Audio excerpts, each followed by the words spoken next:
The legendary Hollywood director, this video is purely for entertainment and does not infringe on copyrights or laws. The rights to the novel and image belong to the original author. We do not claim ownership. Don't like waiting and want to listen to this fanfic in full now? Subscribe to our Patreon, where you'll find the best fanfics.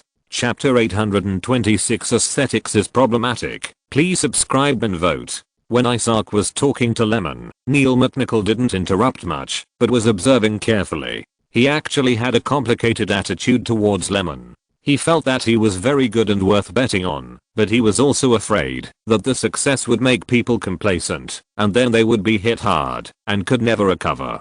He had seen a lot of similar things, so he wanted to find out what his attitude was towards the copyright of Daredevil. Was he playing around? Serious? Or was he just thinking about it as he said, and he wanted to talk about buying it back without planning to develop it? Although he also felt that the last option was unlikely and ridiculous. As for the Captain America project mentioned later, we also need to know whether they are really interested, rather than just seeing the success of Iron Man and rushing in to pick out a well-known character to start developing. How much weight do they have in planning and doing things? For a project like this with a high investment, if it is played too big and not operated well, those who follow up will also get into trouble and suffer losses. The waste of schedule resources is the loss of the studio, and there is no need to measure it simply by funds. But then again, Lyman didn't look like a reckless person, and he was well prepared. It can be seen from his calmness and the rhythm of the conversation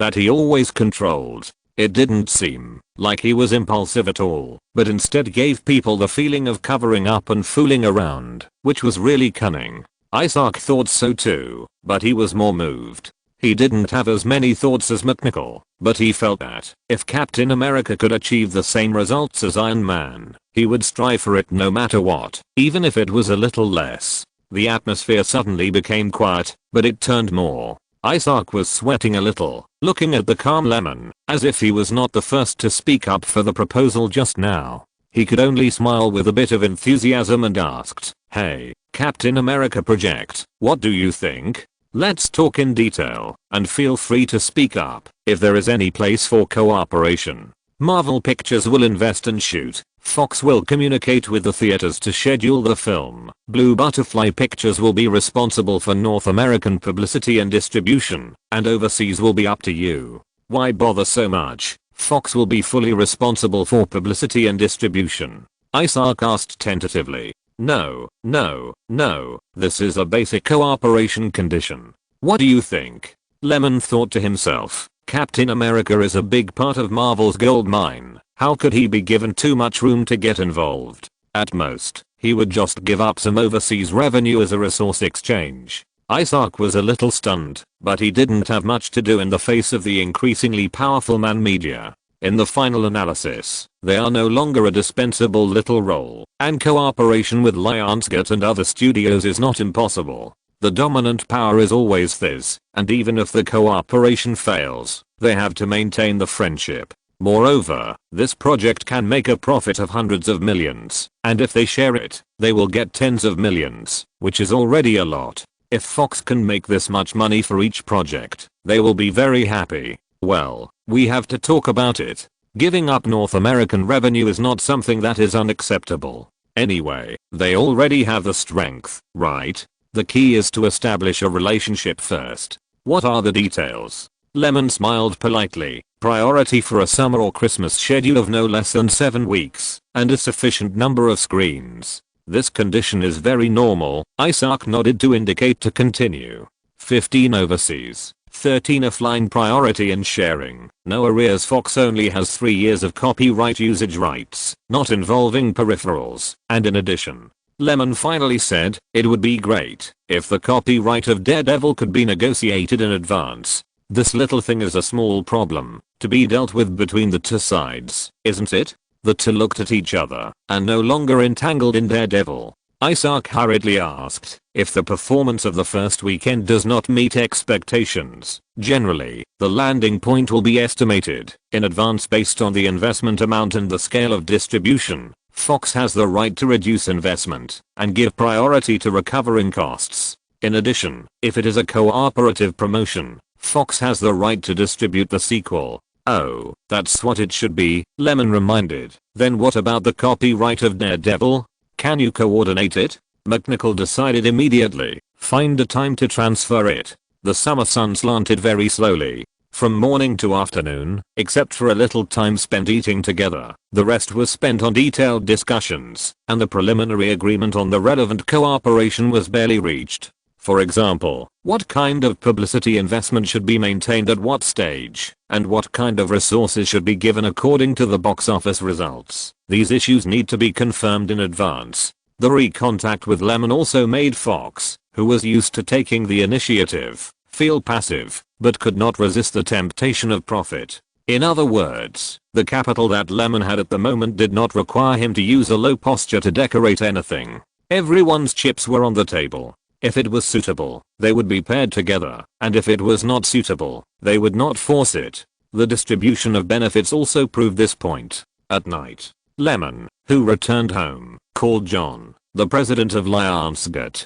The other party first talked about this and that, and continued to want to eat peaches, providing overseas distribution channels, to get a piece of the cake of the Marvel project, and then talked about the offline market of I'm a Hero. Although I'm a Hero did not have the exaggerated appeal of Twilight, which stimulated the desire of overseas women to consume, it was not bad, and it was worthy of the foreshadowing of the previous work. After so many months of operation, the actual revenue exceeded $120 million. Excluding the 10% share from other partners in Lionsgate, Firefly received another $68.7 million. 2 days later, after careful review by the legal teams of both parties, Marvel Studios and Fox officially signed to contracts, and Daredevil returned to Marvel. At this time, the North American film market also underwent certain changes. The first to bear the brunt was Kingdom of Narnia 2, Prince Caspian, which quickly overtook Iron Man, which dominated for 2 weeks, with a cost of $225 million and Disney's overwhelming publicity, but the audience response was a bit wrong. Compared with the first part, the second part seems a little dark throughout, especially in a scene where the bull monster collapsed with the body of the city gate, and countless Narnians were trapped in the gate. It was not finished, but it felt bloody after a little association, which directly caused dissatisfaction among some parents. Because of the rating, everyone came here to entertain their children, and believe in the reputation of Disney Family Entertainment, but the result was, they were all ready to have fun, and you fucking played this? In addition, the adaptation of the original work more or less limits its freedom of play, so Prince Caspian is somewhat poor in watchability. Even though the main line is clear, the narrative is concise, and there is nothing deep, it is really a bit bland. Moreover, there are not many climaxes, and the final decisive battle is even more belated, which is completely different from the approach of Iron Man that throws out a contradiction from time to time to guide emotions. It is not coherent, the dramatic tension is not enough, and people are not happy to watch it. Another is that there are many characters. In terms of supporting roles, except for the Robin Mouse whose shape is quite innovative and the dwarf who loves to play cold jokes is well shaped, the rest are difficult to remember, and the children are even more confused. Many scenes in the film are even more familiar. The biggest reason is that the magical theme has been too rampant in recent years. Lemon also watched this film. Another biggest complaint is that when Susan went to kiss Prince Caspian, the whole theater sighed and was very disgusting. If you have to say it, you can quote a line from a Chinese Odyssey boss, your taste is too bad. Chapter 827 Iron Man is a treasure. Please subscribe and vote. Robert Iger looked at the figure of the distribution executive Moyes leaving, and couldn't help but frown, suppressing the annoyance in his heart. President, do you want to approve it? Asked his deputy Ronan. As soon as possible, let the publicity department make a plan as soon as possible to suppress the unfavorable comments. Otherwise I'm worried that the overseas market will also be affected. Yes. A new weekend passed, May 16th to 18th, and the Kingdom of Narnia, Prince Caspian won the weekly championship with a score of $56.6 million, but there was no joy in Disney. After all, the production cost of $225 million and the continuous investment of more than $60 million in publicity expenses were the shackles on the film's performance. In addition, the number of theaters opening was as high as 4,320, and it only got this little box office in the first weekend. It was not worth taking it easy to defeat a strong enemy that had been screened for more than 2 weeks. Looking back, in 2005, the first film of the Narnia series, The Lion, the Witch and the Wardrobe, opened with $65.6 million in its first week, and finally grossed $745 million worldwide. However, with such a weak start for the second film, it basically couldn't keep up with the pace of the first film. Not to mention that the money spent was higher than the first film, which was a waste of time. Robert Iger's view on the performance of the film at this moment has already followed the fact that he had to increase publicity expenses to guide the audience's evaluation, and he was a little disappointed. In his view, any non-benign market reaction that is out of plan means that it will be difficult to warm up and turn around. The best thing that can be done is to minimize the adverse effects and keep the copyright surrounding and offline markets. In other words, the box office market failed, but the IP value should not fall too much. As long as the public relations are done properly, Disney will be a king-level operator offline, the kind that can squeeze the wallets of children's parents. However, that's it, and the Disney executives are not optimistic about the project's returns. Lyman looked at the market report in front of him and was very satisfied to see that Iron Man had retained most of its box office share despite being squeezed out. In the 3 days of this weekend, the film earned another $31.2 million, only 38% lower than last week. It was still, because of the appearance of a big movie, that the box office performance was sustained. From the analysis of the box office shrinking curve, Iron Man's appeal to the audience is even better than last year's Spider-Man 3. Similarly, Iron Man, which has slipped to the second place on the list, has accumulated a box office of $257 million in North America so far. It is not difficult to break through the $300 million mark in the future. It is very likely to become the first film work in 2008 to exceed $300 million in the local box office. After Prince Caspian topped the weekly list, 20th Century Fox's Love and Las Vegas rose to the third place, with a weekend income of $13.9 million, only about 27% less than the first week of release. This shows that the creative model of big cast plus small farce plus vulgar romance is still a magic weapon for production companies to make a steady profit.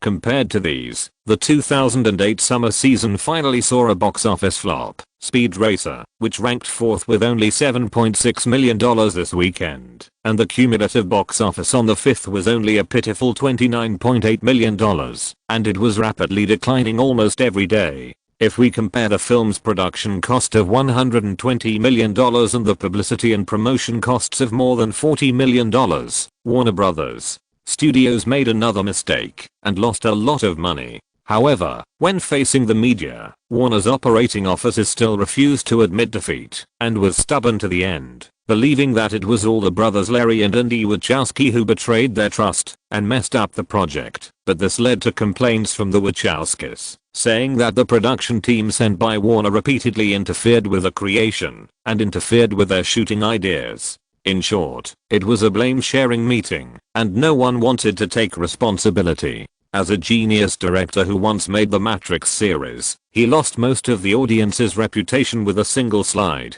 Many fans who went to the cinema for their reputations blasted them online after watching the movie. What a rubbish movie. The whole movie is so colorful that it hurts your eyes, and they don't know what it is about, and the narrative is a mess. Facing the accusations of fans, the Wachowski brothers were speechless. No matter how much they try to pass the blame, they can't deny the relationship of messing up the classic animation adaptation of The Racer. It was late at night. Outside a mansion, Robert Downey Jr. was supported by Susan and returned to the car. Seeing the man's uncomfortable expression after drinking too much, Susan felt distressed. Since Iron Man sold well, Downey, as the leading actor, has naturally risen in price and has been chased by people in the circle again. Then of course, invitations to various cocktail parties and parties are also indispensable. Image, fame, value. This one successful movie alone has brought Downey a lot of benefits. Although the salary for acting is not high, when the North American box office exceeded 200 million, Marvel held a celebration party to give each of the main creators of the crew a red envelope. Downey only received $7 million in cash directly from the Iron Man project, but indirectly, such as the recent brand endorsements, he received more than $10 million. In addition, Marvel's peripherals are very good. The transaction revenue on Amazon has reached a very good $35.575 million US.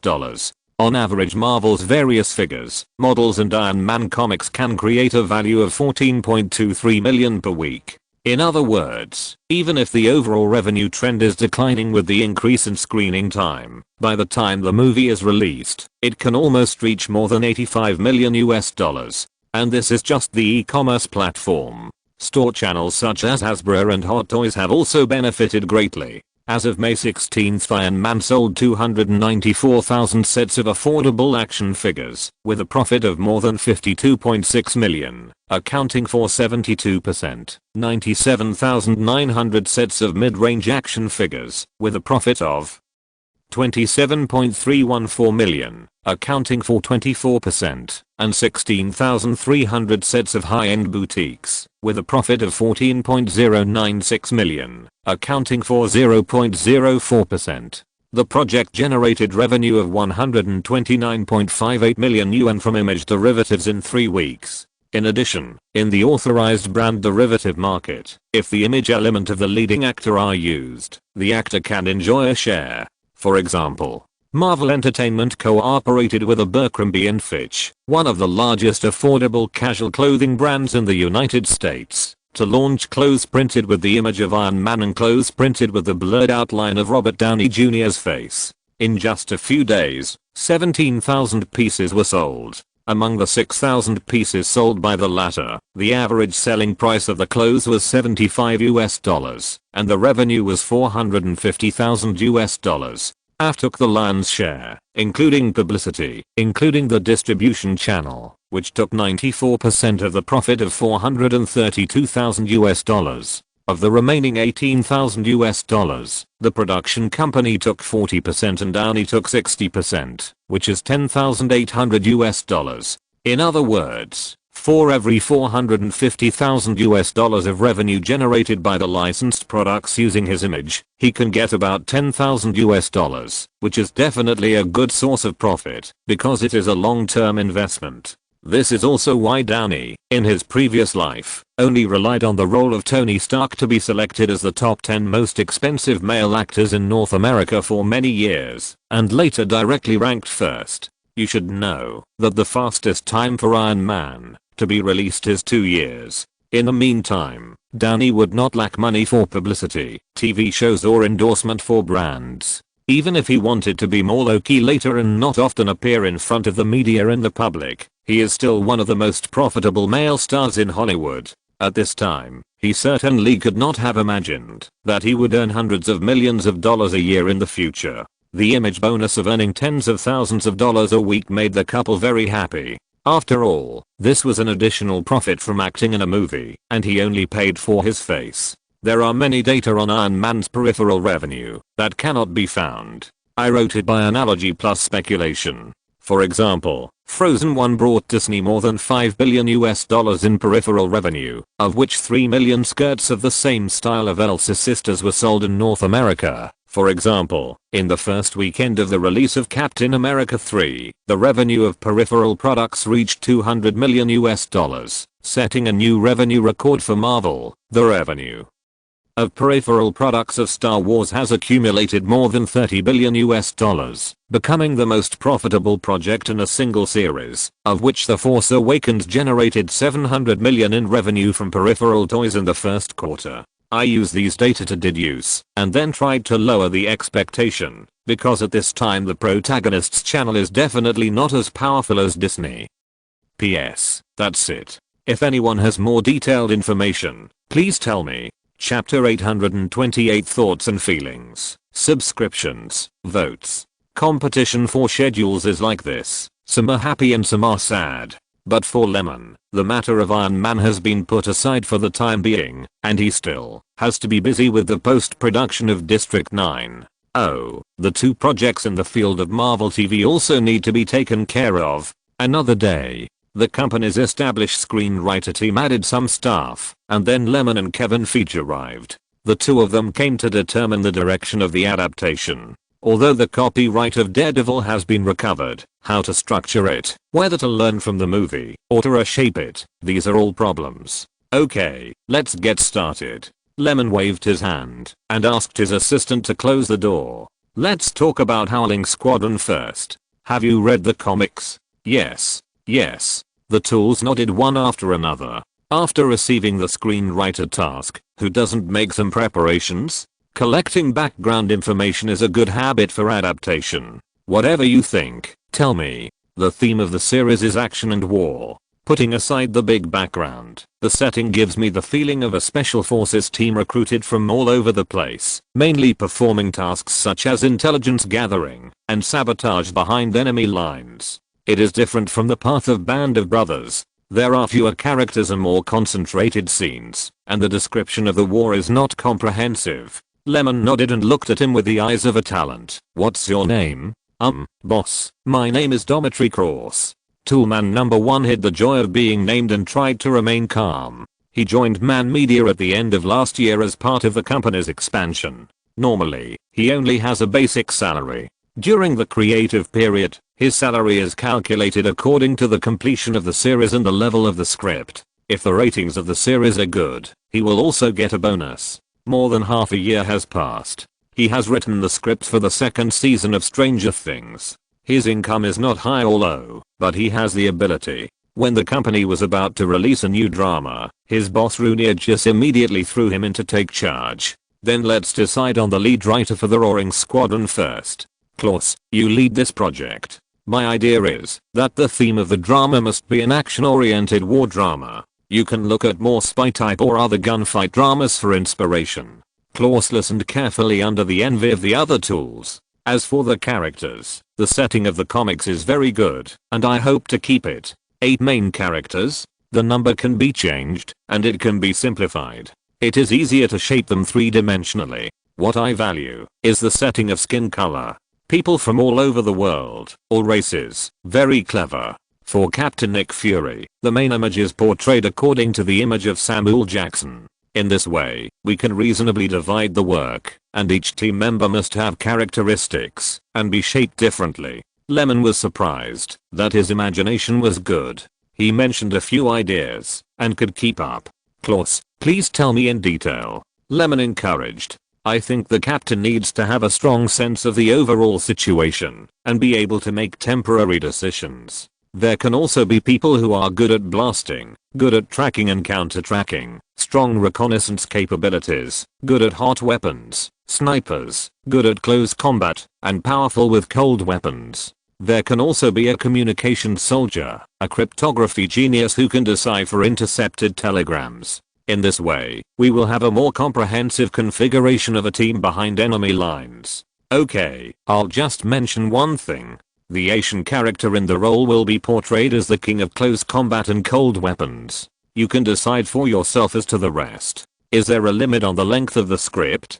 Klaus asked. This script is mainly to enrich the image of the director of SHIELD in Iron Man. It will definitely not be long, but the length of a season can range from 12 episodes to more than 20 episodes. We'll see how the audience responds. If the ratings are okay, we'll expand it. If not, we'll end it after 1 season. The standard is that the average ratings must be maintained above 3. Okay, boss. Lemon continued. Well, let's review Hell's Kitchen now. Ladies and gentlemen, let's first determine the ideas. For the script, ideas and creativity are very important. I've seen the Daredevil movie. Ben Affleck's acting is okay, but the color of the red robe is too bright, and isn't the setting a blind man? The other 4 senses are very strong, and his martial arts are all obtained through his own hard training. He has a firm will and a heart that does not back down to uphold justice. I think he can lean towards the Batman created by Nolan.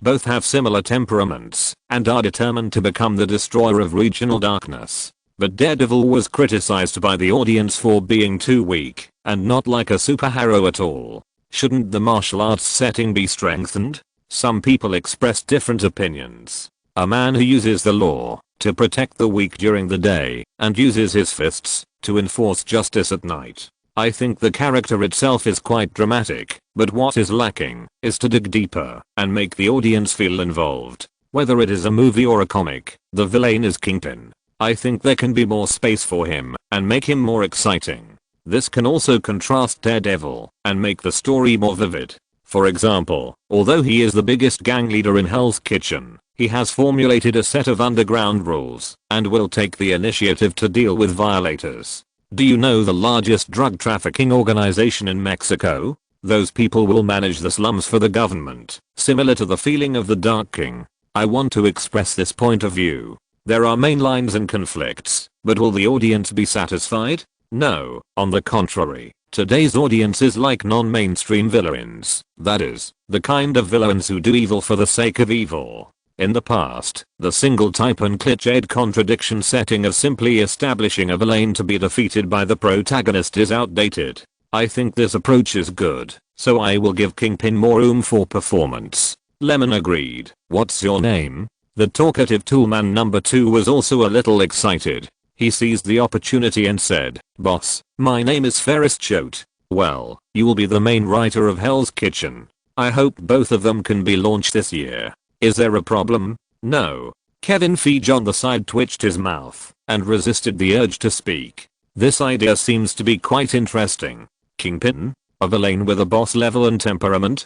It seems to be quite interesting. As for the Roaring Squadron, it didn't give him the same surprise as Hell's Kitchen. The routine is quite common, that is, the skin color and race. Other dramas may not have it, but the template can be found in other dramas. Well, don't worry about other aspects first. Polish the script first. The story you tell must be interesting to the audience. Don't make some embarrassing and bloody dramas. The IQ of the characters must be online." After saying this, Lemon and Kevin left. The two main writers who were named quickly took action and each formed a team. While Lemon was looking for a director and controlling the quality of the script, a new week passed, and The King of Chives, a masterpiece of sentimental harvest, was launched on time. If we follow the slogan of a certain company in the future, it would be "We'll owe Indiana Jones a movie ticket." Why do you say that? Brother, it's been 19 years. Do you know how I have been through these 19 years? Videotapes are sold, TV stations often replay them, and there are too many channels to broadcast the first 3 Indiana Jones if you don't want to watch them. How much energy and sentimental market have been accumulated in the meantime? In addition, it is the original team. Although they are all old, they can more or less recall the good memories of watching the Indiana Jones series at that time. People are like this, always reminiscing about the past and rarely looking forward to the future. Not to mention, many passers-by who don't go to the cinema came to support Crystal Skull. In terms of appeal alone, it is quite strong. The cinema these days is like dry wood meeting a raging fire, and it is out of control. With Prince Caspian, which had just been screened for 4 days, and Iron Man, which still has some fighting power, it premiered in the United States last Thursday, earning $25.04 million on the first day of the premiere. This is a weekday, and directly collected $101 million box office in the 3 days of the weekend, successfully topping the weekly chart, squeezing out the Disney blockbuster that has not even sat warm yet. The number of theaters opening in 4,260 theaters also makes the film the 3rd largest movie in history, ranking behind Pirates of the Caribbean 4,362, and Harry Potter and the Order of the Phoenix, 4,284. If you take into account the fact that it is an old movie, it has the largest number of theaters in Hollywood history. However, as soon as the movie was screened, it received mixed reviews. If the quality control was better, it might really dominate the summer of 2008. However, it is true that the main creators are old, and they can't bring much freshness to the younger generation of audiences, but the old audiences are very supportive. In terms of word of mouth, 38 media outlets gave it a total score of 67. Rotten Tomatoes had a 76% positive rating, and IMDb had a 7.7 rating. Strictly speaking, for an adventure action film, this score is quite good, but there was too much hype and too high expectations. Let's just say that some of the audience entered the theater with their hearts pounding, and when the lights dimmed, they began to cheer up. When the Paramount and Lucasfilm logos appeared, they began to burst into tears. Then reality and memories fought, and some people left the theater unsatisfied. If they wanted to praise something, it could only be their inner emotions. Before this, Paramount had made the name of the most anticipated movie in 2008, and many media outlets cheered for it, and many press releases helped the audience recall the past. Although it was not a failure, the vision of making a lot of money was still in vain. After 5 days of screening, the cumulative box office was $150 million, with an average daily revenue of $30 million, far lower than the distributor's expectation of an average of $40 million per day in the first week. With such a combination, even the first 5-day cumulative total of Iron Man did not exceed it, which is really unreasonable. Of course, Spielberg also has something to say. What kind of team did you lead, Lyman, and what did I lead? A group of veterans, with similar styles, minimized innovation, and self-compressed shooting space, compared with a charismatic Tony Stark. There is a reason why they cannot compare. When the purpose of entertaining the whole nation becomes simple and direct, no one will accuse you of being superficial and ridiculous. What the audience hates is the mentality of not wanting to give up the depth of thought and taking care of the commercial market, which is like throwing watermelons and picking up sesame seeds. In this regard, Lyman knows very well, so he shoots with depth, never has too many expectations for the market, always keeps down production expenses, and shoots comfortably in his heart. But if he decides to go for entertainment, he can also use bright and concise narratives to tell a qualified commercial movie so that the audience feels comfortable and satisfied during the viewing process. And what aspects of Crystal Skull are criticized? It's like it was put together by force and the key ingredients are missing. Many viewers said that it doesn't have the same flavor and they can't find the fun of watching this series. Actually, the movie hasn't changed. The quality is there, and the box office market is even better than the first 3 movies. But the audience has changed, grown up, matured, and no longer has the same attraction and sense of substitution for the so-called adventure. The boy rides a white horse, but will he still have the heart to gallop when he grows up? Many people have given answers. If you're listening to this novel on a channel other than Fanfic World, it means they downloaded and uploaded it without effort. We cordially invite you to visit our channel, Mundo Fanfic Novelos. There you'll find the original version of this story and you can explore many other novels of various genres. We're waiting for you to immerse yourself in a world of incredible novels. Chapter 829 Preparations in progress, subscriptions, votes. Because of Crystal Skull, Prince Caspian dropped 58.2% this week, which made people who were looking forward to the second weekend after the week opening weekend drop their jaws.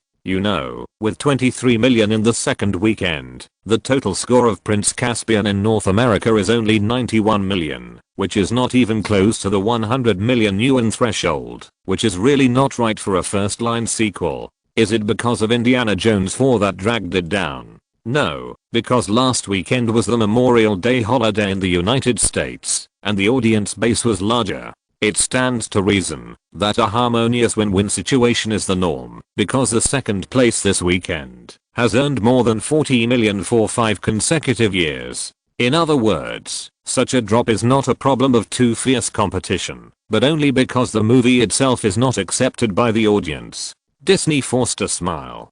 Chuck Wayne, the vice president of Disney's distribution department, said in an interview with the media, "Once more and more students have holidays, they will convert into some serious box office. But what else can he do if he doesn't say so?"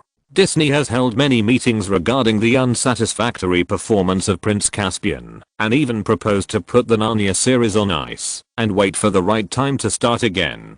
Hollywood practitioners know that if Prince Caspian cannot make a comeback against the market, then this big production of Disney, which cost more than 300 million, will be labeled a failure. Even if it can barely make some profit by relying on strong peripheral development, it is still a failure because it fails to show the value potential it should have. Of course, the third place Iron Man was also affected by the release date. This week, it fell again by 36.7%, earning 20.1 million, almost surpassing Prince Caspian. In the envy of many filmmakers, the total score in China has reached 286 million, and the overseas box office has also exceeded the 250 million mark, with a global total score of 539 million. As for Warner's big dud Speed Racer, the Wachowski brothers, P.S. they are not sisters yet, watched the film plummet by 53% again. With indescribable complex feelings, Speed Racer only earned 3.87 million, with a total domestic score of 35.48 million and an overseas score of 24.6 million. It was a complete mess. On the other side of the Pacific Ocean, Taiwan province, in the Taiwan branch of Avex Holdings, Lila received an inexplicable call from a senior executive early in the morning. After understanding the matter clearly, she went straight to the home of an artist under her.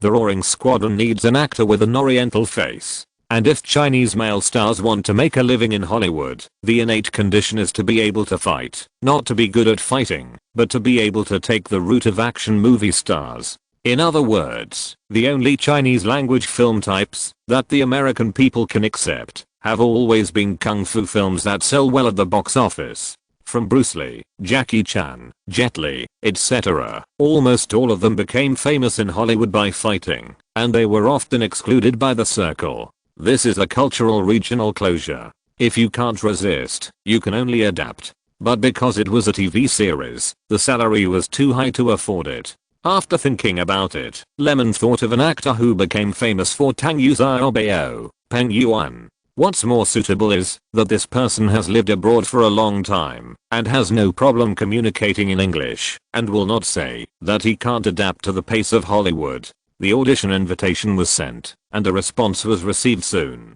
At that time, he had only starred in 3 movies and had not had many opportunities to prove his value. If he could go to Hollywood to gild himself, it would be perfect in the eyes of capitalists. If there were no conditions, it would be fine. Now that there is a role demand, of course he will not hesitate. Let's choose him. Lemon picked one of the actors that Kevin Feige auditioned for the male lead Matthew Murdock in Daredevil. His temperament is very suitable, and he can play the main role. Kevin was sitting on the side. Hearing this, he looked at the photo resume a few more times and recalled, the performance that day was okay, but maybe the popularity was a little low. Does our show still need actors to drive it? Lemon joked, Daredevil is popular in itself, just pick someone with a similar temperament. Kevin nodded, agreeing with this statement in his heart. Then let's decide on this one. Gabriel matched. Well, in the future, he will be well known to audiences who like to watch American dramas for his elite lawyer image in Suits. It fits the persona of Matthew Murdock's daytime lawyer, and the pay is cheap. One episode can be done for $10,000 or $20,000 US. Okay, you don't need to worry too much about the rest, just check the shooting situation occasionally. Lemon smiled.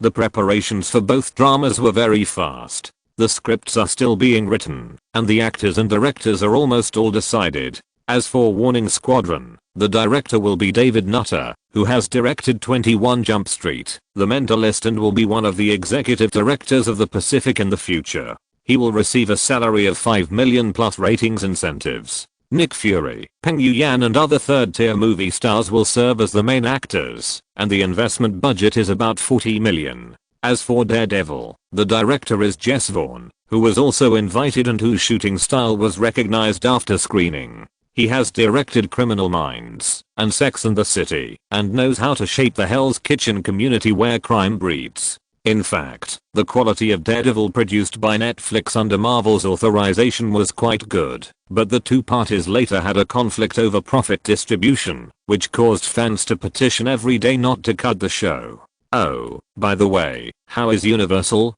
The Incredible Hulk is scheduled for June 13th, and the relevant publicity has been launched. Universal has some concerns about not doing a global simultaneous screening, but they still guarantee that the scale of the opening will not be less than 4,000. Although the huge success of Iron Man has given Universal more confidence, in order to avoid risks, they still conservatively chose to roll out in North America first, and then make the next decision after the situation. Maybe it's because they were cheated once, so it's right to be cautious. Because the overseas market can estimate the income based on the box office situation in North America. If this side fails, they will definitely not work hard to promote it and exchange some profits for the smallest investment, and then find trouble with Marvel to redefine the distribution and make up for their own schedule losses. In the previous life, the two families were estranged like this. Anyway, that's the idea, sitting on the diorite and resolutely implementing the ability to change with the wind. In addition to being amused, Lemon couldn't do anything about Universal. This was agreed upon by both parties at the beginning. They would definitely not take unknown market risks for Marvel. Therefore, Kevin also said dimly, I support the development of the Avengers plan, but I think developing the Hulk is making wedding clothes for Universal. They get much more profits than us. After filming this one, will they really continue to develop independent sequels? But can you think about it the other way around? The popularity of the Hulk has increased, which is good for the entire Marvel. Besides, there are many places that need to use Universal. When Kevin heard this, he guessed that Lemon must have other plans. After these days of getting along, he no longer regarded Lemon as a simple excellent director, but a leader with a long-term vision, foresight, the ability to set the tone, and careful thinking, step by step. It was like he only had a vague idea of Marvel's development route, which still needed to be verified by the market, but from Lemon he got a very complete development route and the official confirmation of the Avengers. Chapter 830 Fantasy, Subscriptions, Tickets. Marvel will indeed suffer a loss if they cooperate with Universal to develop the Hulk, because the revenue distribution is indeed dominated by Universal. It is no wonder that Kevin Feige did not want to develop independent works of the character before the Incredible Hulk was released. With that kind of money and energy, wouldn't it be better to shoot a hero with the copyright of their own company? In his opinion, no matter what the results are, it is just a means to transition to the Avengers. Anyway, they can't get much, and now the audience is very sticky to Iron Man. The peripherals are selling hot, and there is no lack of popularity to develop other works. In such a market situation, the Hulk is relatively more troublesome. Perhaps Universal may complain if the sequel is shelved, but it will not affect Marvel's development actions. What is there to be afraid of? But Lemon has other plans. The positioning of the Hulk can also be a bridge to unite Universal. As long as it can bring enough attractive money to Universal, then in addition to gathering audiences and expanding Marvel IP, the two parties will also be partners in the project. In the future, Man Media will make a call and start to be independent. With this relationship, Universal will tolerate this kind of overstepping behavior. You don't need to have many, just default. The same routine is the same as Lionsgate directly introducing Wall Street investment banks, taking the upper level route. Everyone is a partner in the same circle, although facing competition, they can be accepted. Kevin Feige didn't know that Lemon had sent a team to build an overseas distribution network. After knowing the future distribution framework, he was shocked and speechless for a while, because according to this speculation, Lemon may have had the idea of opening up overseas channels in 2005, and at that time, Firefly was not very strong and stable, and its strength was several times smaller than it is now. So, how can there be such a confident and courageous person? Aren't you afraid of getting nothing in return, dragging down the business development space, and increasing financial pressure? He always thought that he had seen so many excellent sides of Lemon, but he didn't expect that there were even more advanced ideas. Kevin's eyes lit up, and he understood what he meant. Do you want Universal to treat us as the god of wealth? That's an exaggeration, but that's what I mean. Lemon continued, you have also seen the huge cash flow that Iron Man can create. We don't need much more than the Hulk. As long as half of the revenue can be circulated in the market, I believe Universal will be tempted by such cooperation. Moreover, publicity and promotion are very resource intensive as a peripheral products. Although we have paid a part in return, Universal has worked hard to open up the market for us and expand peripheral products. In the future, Marvel will pay more and make friends with partners at all levels, and the integrated channel network and various manufacturers will become part of the huge profit chain and become a treasury for Marvel IP to cash out. As soon as he finished speaking, Lemon took out the information of dozens of brands that had been authorized for cooperation and said with high spirits, this is just the beginning. Iron Man can achieve this level. What about other characters? We must work hard to expand the golden signboard of Marvel and let it be accepted by more capital. Now there are dozens of manufacturers. Why can't there be hundreds or thousands in the future? There are more than thousands of brands that can survive in the daily necessities market, cosmetics market, clothing and shoes, and even snacks and beverages. We have only completed a small part. The reputation is not big enough, the benefits are not enough, and the market is not broad enough. Even if North America is established, there are still overseas. I hope that one day, manufacturers all over the world will think that it is a good thing to contact Marvel, and they can find ways to come up with plans to impress us. At that time, how many resources will Marvel be able to link up? Yes, how many will there be? In the face of hundreds of billions of profits, a few hundred million cooperation is a small goal for someone, not worth mentioning at all, and there is no need to worry about it. The accumulation of capital has always been the most difficult from scratch, and finding the direction of development in the future is basically a rolling surge. It took Lyman more than 2 years to increase the revenue from tens of thousands to 100 million yuan, but it only took 1 year to increase the valuation from the 100 million yuan club to 1 billion yuan. After that, the speed was increasing at a faster rate. If Universal is willing to give the copyright of the Hulk, it would be better, but they are unwilling to give it, and would rather put it in the copyright library to gather dust than give it. Then sharing the dividends in exchange for the other party's efforts to operate is not something that people cannot accept. Because in the whole cooperation, you are the more urgent party. This is the fundamental. Moreover, with the current strength of man media, it is not enough. Instead of letting it rot in your hands, it is better to develop it together. Scheduling, opening theaters, and publicity and distribution are always the thresholds that the film industry needs to pay attention to. Of course, there is also the quality of the film itself, and the audience's greater recognition of the subject matter. In this case, whether you suffer less or more losses, for the future, they can be ignored in the development process. If you don't store more water in the pool, will there be waves?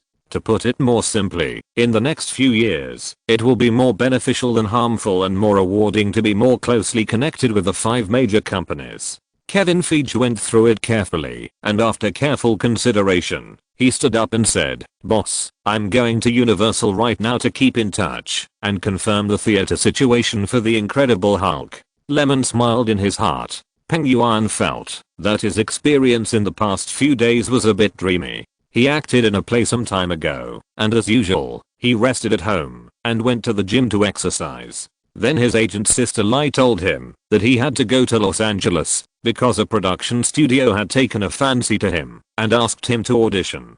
To be honest, when he confirmed the news, he thought that the company had made some big moves and then selected him, trained him, and gave him opportunities, because he never thought that his fame was so big that the international film and television industry recognized him. Is this impossible? For an actor who is still acting in local TV dramas and can only occasionally go to the big screen to test the waters, it is incredible that his fame can go beyond Taiwan province. But from what Sister Lai said, it was indeed not the company's credit, but the company personally called and sent an audition invitation, looking for him by name. Upon inquiry, it turned out to be quite famous. It was a production company that had produced Prison Break, The Dark Knight, and Iron Man. It was not a fake film company that wanted to cheat people out of money under the name of cooperation between the two places. In the past 2 years, with the rapid expansion of the mainland film and television market, many film and television companies also wanted to try out how deep the waters of the international film and television industry are, and many of them were cheated. For example, the more formal cooperation with Columbia, such as Snowflower and The Secret Fan, which brought together capital from China, South Korea, and the United States, lost money. Memoirs of a Geisha, a Sino-US co-production, was well received but not popular, and still lost money, but there were more money-making projects with impure purposes. Because I didn't understand, I paid a lot of tuition fees, but I couldn't even get in. On the day I took the flight, I was in a good mood. Then I went through the process and tried my skills. A person who called himself Kevin asked him to keep in shape and exercise more, and then signed the contract. At the moment of signing the performance contract, my heart beat very fast, and everything was so unexpected. The salary offered for the film contract is not high. Outsiders are considered pure newcomers in Hollywood. Even Chow Yun-fat and Lee Ji are not recognized by Hollywood, let alone a young man like Pen Yu-yan. The $2,000 per episode is only because he is shooting action scenes, which is more difficult and requires more practice than other actors in the same group. Of course, no one here cares too much about money. It's just a matter of following the rules and seizing opportunities. Chapter 831 The price of salary mismatch is being eliminated. Please subscribe and vote. May 28th. Daredevil quietly started filming. But for Man Media at the moment, Lemon didn't need to worry too much about the filming of such a TV series. He just needed to set the tone. These days, in addition to occasionally paying attention to the situation of Iron Man, sometimes checking the preparation progress of Howling Squadron, and controlling the script, he was the busiest in the post-production of District 9. Although Digital Domain has a special team in charge, since the beginning of filming, and even most of the troublesome work was outsourced to other small special effects studios, it took more than 3 months to complete more than 500 special effects shots, which is still a little short of the final result. In the office area of Digital Domain, Lemon repeatedly watched the processed pictures, and was quite satisfied, nodding frequently. At least it didn't have the plastic smell of the previous life. After all, you get what you pay for. The alien shrimp looks very textured. Even the skin texture is clearly reflected, and it blends with the scene without an inexplicable sense of alienation. It looks real, as if such an isolated District 9 really existed. With Serkis joining the team, the agile demeanor of the wise prawn is not much worse than Gollum in The Lord of the Rings. The motion capture plus rendering work is very outstanding. In addition, the majestic spaceship landing shots, prawn mechas, and alien weapons all have characteristics that match the temperament of the race. Coupled with the fierce battles, the poor and dark residential areas, and the so-called friendly contact of humans, the special effects team spent a lot of effort to complete the finished product, which made Lemon give a thumbs up. Anyway, under the leadership of Scott Ross, a technical expert and management talent, the development of the digital field has not fallen behind, which also makes Lemon happy. Monday, June 2nd. Lemon woke up and patted Eva. Don't make noise, be gentle. The sun is shining on my butt. He was helpless. Why do you like to press my arm when you sleep? It's all your fault. I was so tired last night. Lemon was tired and complained. Who bothered me first? I was going to take a shower and go to bed, but you. Eva didn't want to care. She left the comfortable bed with difficulty, but she started to change the subject, asking whether director Catherine Hardwicke had talked to the company. Eva asked about a bad thing that happened recently, at least for Firefly. The big sales of Twilight brought huge profits to Firefly and Lionsgate. The director of the crew, Catherine Hardwicke, also benefited from it, and was valued by other companies in the industry, and received constant invitations. But she was also smart, and knew that there was no project more beneficial than continuing to be the director of the Twilight series. She didn't plan to leave at first, and took over the adaptation of the second part. But the day before yesterday, she suddenly changed her mind, and asked to renegotiate her salary. According to her, she played a big role in Twilight and her gains did not match her efforts. In fact, it can be summed up in one sentence: she wants a salary increase. Because Firefly had already increased her salary, the second part offered a basic salary of $6.5 million, which was only paid after the script was completed and the crew signed the contract. But she regretted it and was dissatisfied. The reason came from a report, which was disclosed by a market organization in the industry about the income of Twilight. Catherine Hardwicke originally thought that Twilight brought Firefly 50 or 60 million in profits, and felt that she had received a lot, but suddenly one day there was such a survey report telling her that Twilight brought Firefly at least $360 million or net profit, which immediately made her unbalanced. She would think, I made so much money for you, and you only give me this little? After all, her share of Twilight, including bonuses, was less than $6 million, and she was immediately very dissatisfied. Are 50 million and 360 million a comparable magnitude? No, so she regretted it, thinking that even if she got another 6.5 million basic salary for the second part, even if it was a hit again, the salary of only 7 or 8 million was not enough to match the profit she brought to Firefly. Moreover, the script had not been finalized, the two parties had not officially signed a contract, and the crew did not know when to start filming. If not now, when? Her agent advised her, but she ignored it, and felt good about herself. It just so happened that Eva always paid attention to the series of projects she personally participated in. Seeing that Catherine was not in a good working state, the two chatted once. Catherine complained about herself and Firefly. Eva did not advise her. In essence, when she was an actor, she was also trying to get a higher price from the investors.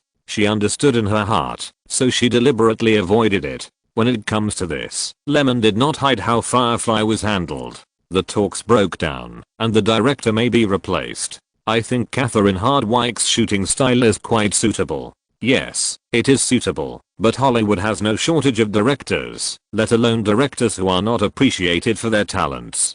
A project adapted from a novel is not an original work, so there is no need to bind it specifically. And she wants too much, and she also asks for a share of the revenue. The budget of the second film planned would have increased due to the salary increase of the actors, and the main creative team would have increased a part. I'm also happy to accept it, but Lionsgate opened a big mouth, so forget it. In his previous life, this person was also dissatisfied with the salary and treatment, and fell out with Lionsgate. Finally, after the project he took over failed, he watched the second part of Twilight sell well, and sourly told reporters that he was willing to return, but no one paid attention. Speaking of which, Hollywood's rating of directors and actors is actually quite fair. If you can support the work, someone will give you a high salary. On the contrary, if you fail, you will naturally accept the consequences of reduced treatment after failure. Originality is definitely better than adaptation, and there are also reasons for the calculation of the subject matter. For example, a director who can direct a big drama is definitely more popular than a director who can direct a low-cost small-scale film. As for the Twilight series, it is not a particularly difficult work to direct. There are a lot of tool directors to choose from. I signed her because she was cheap, easy to use, and had a similar style. As a result, the second part increased to 6.5 million, and she was still not satisfied. How much will the third part increase? 10 million? If she was Nolan, James Wan, or Zack Snyder, who had more outstanding abilities, she would have been given the money. After all, excellent talents are rare. But for an ordinary director who became famous by shooting Mary Sue, and has never proved himself before, and will not prove himself in the future, this price tag is too unworthy. What should I do when the cheap tools are no longer cheap? Of course, change to a more suitable one.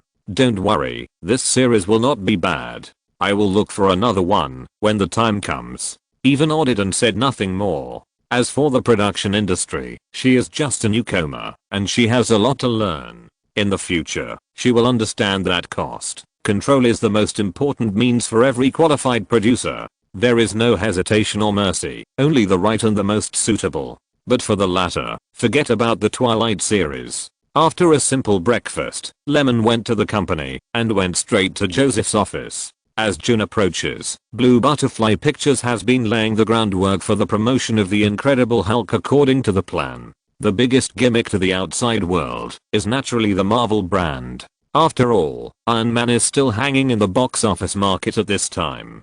Although the harvest is getting less and less, it has left many memories in the hearts of the audience, and the reputation is good among a number of commercial films. More than 700,000 people on IMDb scored 7.9 points, which is better than 90% of action science fiction movies.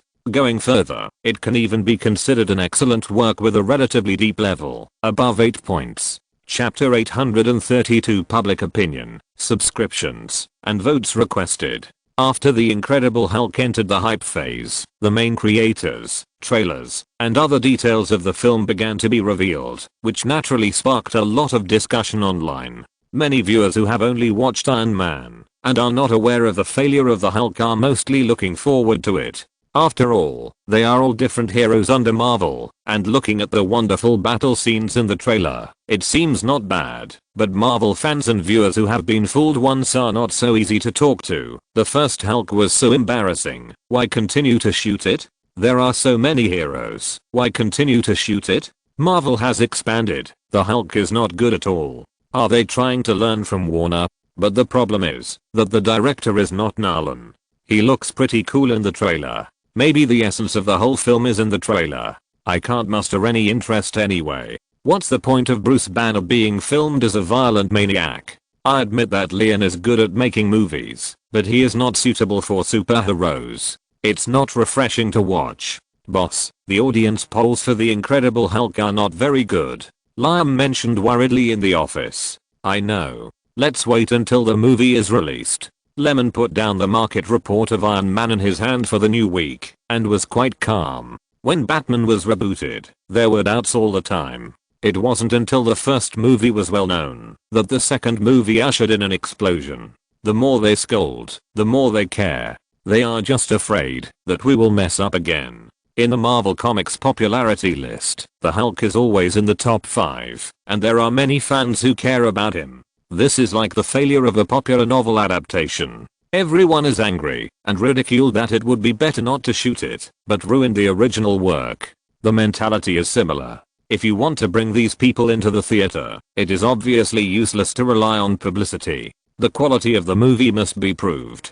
By the way, let Universal prepare to expand the peripherals of the Hulk. Contact the brand and distribution channels must start. Liam nodded, turned and left, while Lemon continued to check the latest data in his hand. Speaking of which, this year's summer season is particularly lively. Except for Iron Man sitting on the box office list for 2 weeks, the others quickly rose to the top and were quickly squeezed out by new films. On the weekend of May 30th to June 1st, the movie version of Sex and the City hit hard, winning the opening result of $55.7 million in one fell swoop, directly dragging down the luxurious creation of Spielberg Lucas-Ford's triathlon Indiana Jones and the Crystal Skull from the championship throne, and breaking the opening box office of The Devil Wears Prada, which is also a female theme, setting a new record. Among the new films released, The Stranger, starring Liv Tyler, also opened with a good result of $20.7 million, washing away the gloomy situation of horror films this year. To be honest, it is not unfair for Crystal Skull to lose. The film itself was overmarketed and the audience had too high expectations, so the market reputation was not very good. In addition, Sex and the City has accumulated popularity, and it has been waiting for a wave of explosion for 10 years. It is also very popular with the majority of female audiences. If you go to the streets these days and look at the fans queuing in the cinema, you will find that women's money is still easy to make, provided that they are willing to spend it. Of course, compared to Twilight, which caused a frenzy among boys and girls, the age distribution of Sex and the City is generally older, with the majority being older sisters. Because the TV series Sex and the City was first broadcast on HBO in the United States in 1998, and then gradually became popular all over the world, becoming a cultural phenomenon among the female population, and the audience at that time, who had grown up to become the main force of the film, were mostly over 30 years old. In addition, there are too few films dominated by female audiences in the market. Generally, people think that romantic love comedies are exclusive to women, but in fact, if you carefully study the distribution of the viewing market, Hollywood's popular romantic love comedies have a large part of male orientation, and women are not always the main force of viewing. Strictly speaking, works such as the Twilight series, Prada, Amélie, and Sex and the City are more purely female-oriented films, rather than pseudo-female themes with many female characters, but developed around the male protagonist. You should know that in the examples given, women account for more than 70%, and if you remove the male compatriots who have to watch the film with their girlfriends or wives, the proportion will further expand to women, which is a typical way to make money from female fans. As soon as the market report came out, Sex and the City won the championship with 85% of women in the first weekend, which once again let Hollywood filmmakers know how great the market potential of female audiences is. Perhaps it is precisely because there are too few films that can meet the viewing needs of female audiences that a chick flick that is above the standard and more thorough is so popular among women. Sex and the City, like Twilight, does not need much publicity. Relying on running water, many female audiences spontaneously watch it together, inviting 3 or 5 girlfriends to enjoy this rare wonderful time that belongs only to women. Can you imagine that many women will buy tickets to watch it again immediately after watching it? In this situation, people can't help but feel that this society is still not very gentle to women. Even the themes of movies are dominated by men. Science fiction, superheroes, action, adventure. Almost all the popular themes in Hollywood at this time are male-oriented. So when Sex and the City released goodwill, coupled with the good filming, it was easy to get enough rewards. If we have to say where the success lies, it can be summed up in one sentence: never underestimate the depth of women's wallets and the spending power. Even though the film critics mainly criticize and ridicule the film and cannot appreciate the feminine orientation and think it is delicate, artificial, and hypocritical, the enthusiasm for watching the film is still high. However, film critics are sometimes right to look at it the other way around. After all, the films they are very optimistic about rarely make box office profits. In terms of ratings, Sex and the City has a 55% freshness on Rotten Tomatoes, a 54% media review, and a B on Yahoo, which is completely different from word of mouth. Just like Twilight was criticized, girls don't care if others call this movie a bad movie. After all, Mercury people can't understand Martians, and it is the right way to treat reviews as air. For Warner Pictures, which only expected an opening of $25 million to $35 million US, they have already been overjoyed. Similarly, because Sex and the City topped the list, Crystal Skull dropped 53% and earned $46 million, but the box office has accumulated $216.9 million, which is still decent. But what is unexpected is that the third place on the list is not Prince Caspian, which was released later, but Iron Man, which has the endurance of an Iron Man. After the box office fell another 30%, it earned $14 million, making it another superwork with a box office of more than $10 million US in the first 5 weeks after Jason Bourne. The $14 million US is the second highest 5th week revenue in history. The first is Narnia, The Wardrobe. The film was released for 31 days, with a total global box office of $537 million and a total of $284.6 million in North America, ranking 35th in the top 50 of the US box office, and there is still room for further market development. As for Disney's blockbuster, the decline was too severe, falling another 44% this week, earning $13 million US. The domestic revenue of $115.7 million is only half of its predecessor The Lion, the Witch and the Wardrobe, with no signs of optimistic recovery. Chapter 833, a manga fan who says no, but is honest with his body. Please subscribe and vote. Boss. Lyman, how are you doing here? Is everything going well? With the success of Iron Man, it's easy for those manufacturers to make a decision. By the way, Hasbro only plans to prepare 80,000 sets of various figures in advance. I heard that it was your request. We should lower our expectations for the Incredible Hulk.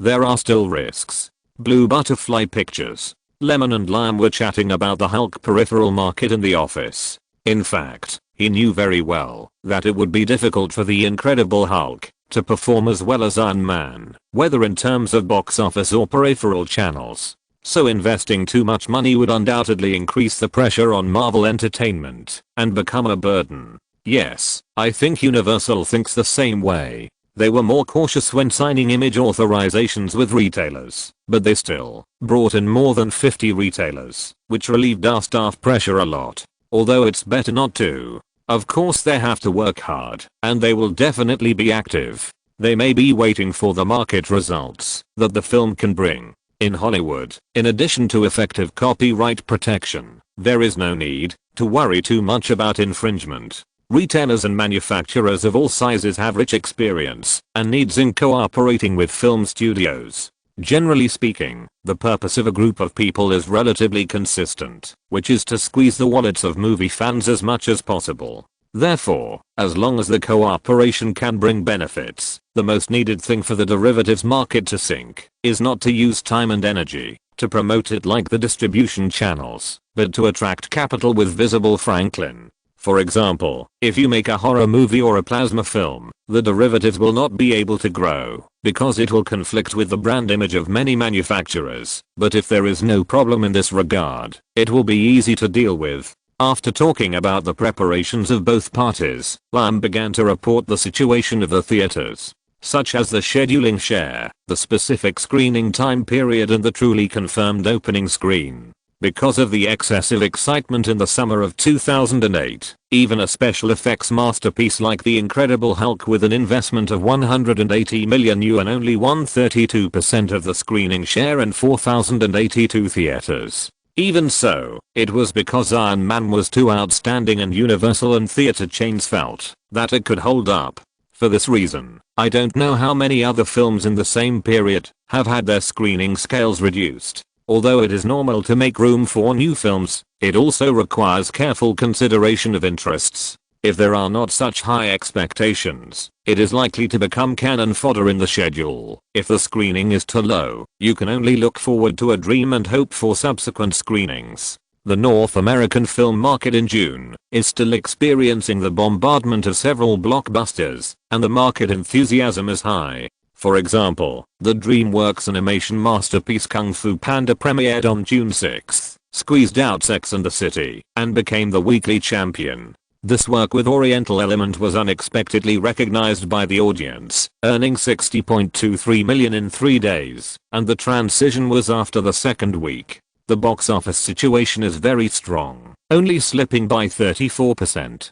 On the 13th, The Incredible Hulk was released, joining the already overly competitive schedule. Early in the morning, 3 men in their 20s gathered together, excited. They were all minor supporting roles in The Incredible Hulk. One was the one flying the plane next to the general, one was in the KGB action group, and one was the insider who leaked scientific research data at the beginning of the film. Although they didn't have many roles, it would be a qualification if The Incredible Hulk became popular. They were not eligible to participate in the premiere last night, so they didn't even know how the film would turn out, but it didn't prevent them from contributing movie tickets for their own movie and sincerely hoped that Hulk would become popular. No, it should be a big hit. The three of them took a car together, bought something to fill their stomachs when passing by KFC, and then drove to the largest movie theater nearby. There were already many people queuing at the ticket window of the theater. With the three of them joining, there were more people. Hey, Murphy, which one do you want to watch? I think Kung Fu Panda is pretty good. No way. Go watch a children's movie? You're so naive. Shut up. I just read its reviews online. The quality is guaranteed. I don't want to spend money to watch a bad movie. That's terrible. What do you think? Anyway, I don't watch animation. Huh. In the line, a young man who looked 16 or 17 years old thought for a while and said, "Go watch the Hulk. Didn't you say you wouldn't watch it before?" I changed my mind. As a Marvel fan, he likes Bruce Banner very much. Even if he said he wouldn't watch it, and it was a bad movie, he still decided to watch it himself. Even if it's not well made, let him give up and stop thinking about it. Maybe this is sentiment. Who doesn't want their favorite character to land on the big screen in reality? Buy tickets, sit down, and look forward to JPG. Compared with the audience who just want to watch the movie, the three young supporting actors have been observing the number of seats in the theater. There are only a dozen people in the last row, too few. There are a lot of empty seats in the front row. No one is coming in. Sigh. An inexplicable sigh. The theater that can accommodate more than 1,100 people only had more than 820 people on the first day of the release, which is about 75% of the attendance rate. Even though the three of them didn't know much about the release, they knew from their experience of watching other movies that the attendance rate was really not high, and it could even be said to be not very good. Maybe there aren't many people in the theater we chose, but this is the central square, the place with the largest flow of people in Hollywood. One person mercilessly pierced the consolation. Let's take a look. It's not that bad, right? At least there are so many people coming to support it. The three of them had mixed feelings. The lights dimmed, and the surroundings gradually became quiet. The pace of The Incredible Hulk is very fast, or it can be said that the Marvel series of movies need a fast pace, and Kevin Feige is right about this. Moreover, compared with the previous film, the advantage of not having a love line is that after the Hulk joins the Avengers, there is no need to worry about Banner's girlfriend taking up the already difficult to distribute scenes. Otherwise the audience will wonder, you were so affectionate with him in The Incredible Hulk, but there was no shot of him later, which is not good. This is also the reason why Pepper Potts also had an ambiguous relationship with Tony in the first film, but did not make it clear. It is not easy to gather heroes and control the length. After all, the number of shots greatly affects the degree of brilliance of a character on the screen. Nick Fury, the director of SYNOPSIS, wearing an eye mask, appeared first, and together with Agent Coulson, who also appeared in Iron Man, he roughly introduced Bruce Banner and brought out the next plot. The conversation between the two was about the super soldier program in cooperation with the military in order to train their own people to deal with the endless evil events. Among them, Dr. Banner, who is not inferior to Tony Stark and even better than Tony in scientific research experiments, was recruited to study the serum. Mark Ruffalo appeared with an elegant temperament. Then there were a few minutes of experimental scenes, confidential instruments and orderly data speculation, which aroused people's interest. Then, the inner ghost appeared. One of them couldn't help but say, "The character I played has appeared. Look, the one standing next to Ruffalo with glasses is talking." Although he was dressed tightly, and his figure could not be seen in a protective suit, he still found himself at a glance. "Don't talk, watch carefully," the companion reminded. The man had to bear it, and watched how he secretly collected experimental data, and passed it on through military guards. One detail is that the scientific research deputy in a ghost has only a few lines, one of which is "Long live Hydra." This sentence is not the first time it has appeared. In Iron Man, Ironmonger Abade showed a related logo, but not many viewers noticed it. After all, everyone is staring at SHIELD and the analysis of the Easter eggs of more than one superhero, and has not yet discovered the inconspicuous foreshadowing set by Lyman. Compared with the direction of events that will only be gradually enriched in the future, some arrangements in advance will make the plot more interesting. Easter eggs have always been a feature of Marvel. Anyway, the biggest villains of the Earth forces are all pushed to Hydra, and the cosmic villains in the first stage are all pushed to the purple potato spirit. It is always right and in line with Marvel's settings. This can also be regarded as a bit of Lemon's bad taste, because Hydra was really excavated during the Captain America period. At that time, Marvel's top management really determined the villain power of the entire series, and continued to dig deeper and lay the groundwork. When the serum has made new breakthroughs and the military top management is happy, the action group of Hydra forces, who are dressed in KGB vests, quickly infiltrate the laboratory, steal information, take away reagents, and stun the experimenters to take them away. Unexpectedly, Dr. Banner's loss of will meant that the window of his soul was opened, and the suppressed Hulk personality awakened. With a roar, like the horn of a beast declaring sovereignty, in the eyes of the action team who couldn't believe it, Banner's body expanded uncontrollably, and turned into a huge green monster. Amid the exclamations of the audience, the destruction and smashing, as if venting anger, forced the action team to retreat in a hurry. And Hulk also broke through the wall and ran after him. After the Hulk incident, the military mistakenly believed that Banner was the culprit, issued a wanted order, and sent personnel to search for him. On the other hand, the action team was chased by the Hulk, who ran away that day and suffered heavy casualties. A sub-base was destroyed. In the eyes of the Hulk, missiles and rocket launchers were rubbed casually like toys. In the end, the Hulk ran away by himself. Such power made the action team fascinated, but after taking the reagent, they did not get too good results. Although their physical fitness and strength increased, they were not strong enough. So, this group of people speculated that Dr. Banner had further serum development, but did not record it, and followed the search trail. The picture turned. In a dark and small residence, Banner woke up suddenly. His forehead was full of sweat. This is the 100th day since he transformed, but he still didn't understand why he lost control and fell asleep. He always felt that his body and spiritual world were trapped by an angry Hulk who kept drawing and wanted to seize his body. Banner also realized that Hulk was a combination of angry will and always controlled his emotions. Because he found that he was unconsciously infected with a sense of hostility and was easily angry. In order to avoid pursuit and figure out his physical condition, Banner hid in the Brazilian slums. During the day, he worked in a beverage OEM factory. Coke was the sponsor, and after get off work he would look for ways to remove the Hulk. A martial artist told him that if he didn't want to be controlled by emotions, he had to build a mental barrier. After a scene that was like Nolan's version of Bruce Wayne training to overcome fear, when Banner was repairing the machine, he accidentally cut his finger and a few drops of blood fell. Although he wiped it off in a hurry, he didn't see a bottle of beverage dripping and mixing when it was about to be inserted into the bottle cap.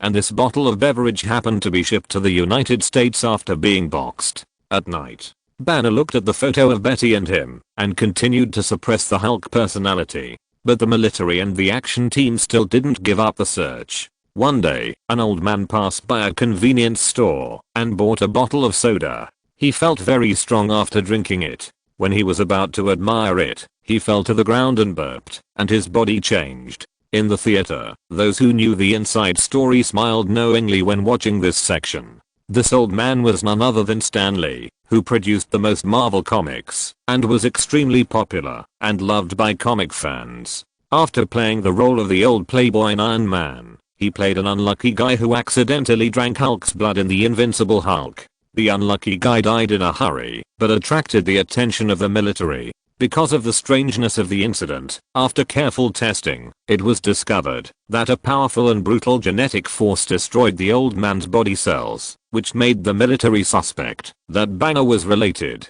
After finding the source of the goods, the behind-the-scenes forces who were ambushing people in the military high level also knew the location of the operation. Chapter 834 1v1 Giant Battle. Please subscribe and vote. The background music gradually became more passionate, and the war was about to begin. The military and the forces behind the scenes sent out elite teams, carrying all kinds of weapons and equipment. The screen swept across the intricate streets and alleys of the slums, and the audience in the theater was very excited. The climax section is to stimulate the secretion of dopamine, which is why the excitement and pleasure will be generated during the viewing process. A blockbuster of 180 million is shocking. This should be a real scene. Banner is going to change again. Hurry up. Director Lyman has changed. He made a cool movie. I'm green. In fact, even audiences who don't understand Marvel's settings at all can easily be satisfied when they see a movie that is well spent and has a brisk rhythm without procrastination. Just like Michael Bay's works always produce results, such climax scenes are well laid out and connected, and the sense of substitution and excitement will be what movie fans are willing to spend money to support. The scene is real, the equipment is real provided by the Pentagon, the soundtrack, the picture complement each other, and the aesthetic style of Lyman. That kind of cross-cutting, restrained, realistic and fantasy style is also the reason why he can make a place in Hollywood, and even the international market praises his greater directing ability. The Hulk is suitable for him. Just like the restraint and free and easy and crouching tiger, hidden dragon, most of the works shot by Lyman are shot with a shooting mindset that cannot express his will freely, and the characters he creates are always struggling effectively or ineffectively with the environment and the times. He likes to use long shots and interior scenes to express the psychology of the characters, which is also a statement of this personal understanding. Only with restraint can the human nature achieved be more free and easy. This approach also makes Bruce Banner's explosion after suppressing Hulk's will more shocking to the audience. If, like the previous work, some gangsters can't control their emotions and smash crazily, then Banner is too weak in this battle for control of the body, giving the audience the feeling that he is a violent destroyer, which completely reduces Banner's sense of existence. He can become a superhero, so can't he even lay some groundwork for shaping his will? Tony Stark also emphasizes self-reflection and self-improvement. Dr. Banner, who is elegant and intelligent in the comic setting, certainly cannot be bad. Otherwise, comic fans will be the first to disagree. The evaluation of the previous work is not as good as the 2003 special effects of the Hulk. It can be seen from this that too much emphasis on the depiction of scenes such as smashing and smashing will inevitably make the character look stupid and weaken willpower. Of course, Lyman did not indulge his style too much during the filming process and was suppressed by Kevin at all times. So many film critics who entered the theater with some expectations saw that the film was not deep enough after more than half of the film, and their attitude was not so good. It is not good without foreshadowing and shaping, but it cannot be too much, which will reduce the smoothness. After Banner got off work, the two parties were ready, but he found that it was too quiet near his residence and ran away directly. Wow. The audience sighed again, staring with wide eyes, watching several parties playing Chase Parker in the crowded alleys. The complex terrain of the Brazilian slums is like a maze, slowly revealed under the fast-moving camera, and a sense of tension arises spontaneously. At this time, the montage screen alternates back and forth. General Ross, wearing a headset, constantly communicates with the helicopter in the sky to inform the team of Banner's escape route. The forces ambushed in the KGB and the military are also interspersed and surrounded. Banner is regarded as prey, and the cursing, lifelike Portuguese language keeps ringing. In the end, the encirclement is getting tighter and tighter. A bullet is shot from a high altitude. The Hulk personality protects the master, and Banner transforms. Accompanied by the soundtrack, a close-up. The first thing that catches the audience's eyes is a pair of green eyes, followed by a burly powerful body. The Hulk, who becomes stronger when his clothes burst, is obviously more agile than the first transformation, and the word out of control is not written on his face. There is no roar, nor does he turn into a husky, but he walks out of the ruins of the alley step by step, tearing the wall lightly, making an exit, and then facing the soldiers who are surrounding him. In one word, handsome. With the body shape, it has a sense of one man guarding the pass and 10,000 men cannot open it, which is inexplicably burning. The ancients described heroic people, such as Zhao Yun who went in and out of Changban-po 7 times and camped alone in a dhow. Zhang Fei drank and broke the Dangyang Bridge, or Guan Yu who rode alone for thousands of miles and fought against 5 passes and 6 generals. Why write like this? Comparison. Movies certainly don't have the same imagination space as words, but it is easier to express visually and intuitively. Banner did not lose his will for the first time after the second transformation. He took a step forward, and the soldiers took a step back, swallowing their saliva, and did not dare to pull the trigger at all. What is momentum? The wall is like paper in someone's hands. Who dares to touch it? There is no need to rely on smashing to show how powerful the Hulk is. Such an expression is too deliberate and too stupid. It is more compelling to look up to the mountains, killing a few small fish, and not being able to control the power when destroying and hurting ordinary people. Can't highlight the Hulk at all, and it will also disgust the audience. This is not good in the previous work, and the pretense does not use a higher level of comparison. How to describe Zhao Yun's highlight moment? Alone, in and out 7 times. Zhang Fei, one man suppresses the crowd. Guan Yu, all killed people with very impressive martial arts values. So is it possible that he killed small fish in detail? It doesn't taste like that, understand? On the screen, Banner, who is like a ferocious beast and intimidates the enemy so much that they dare not move, is the most eye-catching existence. In the command room, a soldier said hoarsely, "Are we facing such a monster? There is no way to win." General Ross was also confused. He determined that Banner was just a second super soldier who was many times stronger than ordinary people and had strong recovery ability based on the wreckage of the laboratory and the data collected by the first soldier plan. Unexpectedly, he changed so much. Looking at the weapons they brought, it is estimated that, even if they use a rocket launcher to blow it up, it will not be a threat. But they still have to fight. Just having momentum without more specific shots is also missing something. The military is not good. Isn't there a KGB team that suffered a loss once? In General Ross's surprise, 3 armed helicopters and a ground team using subsonic weapons surrounded and killed him. Dr. Banner was not panicked at all, and even vaguely guessed that someone in the laboratory was calculating him that time, not the military. Otherwise why would there be 2 groups of people? And the soldiers who surrounded him first ran away directly. After showing some force, Banner, who successfully broke through, immediately sneaked back to the United States after removing the transformation. Next, Betty, played by Keira Knightley, appeared, adding some beautiful beauty to the film, which is more watchable. The guarding atmosphere conveyed in it also meets the audience's appetite.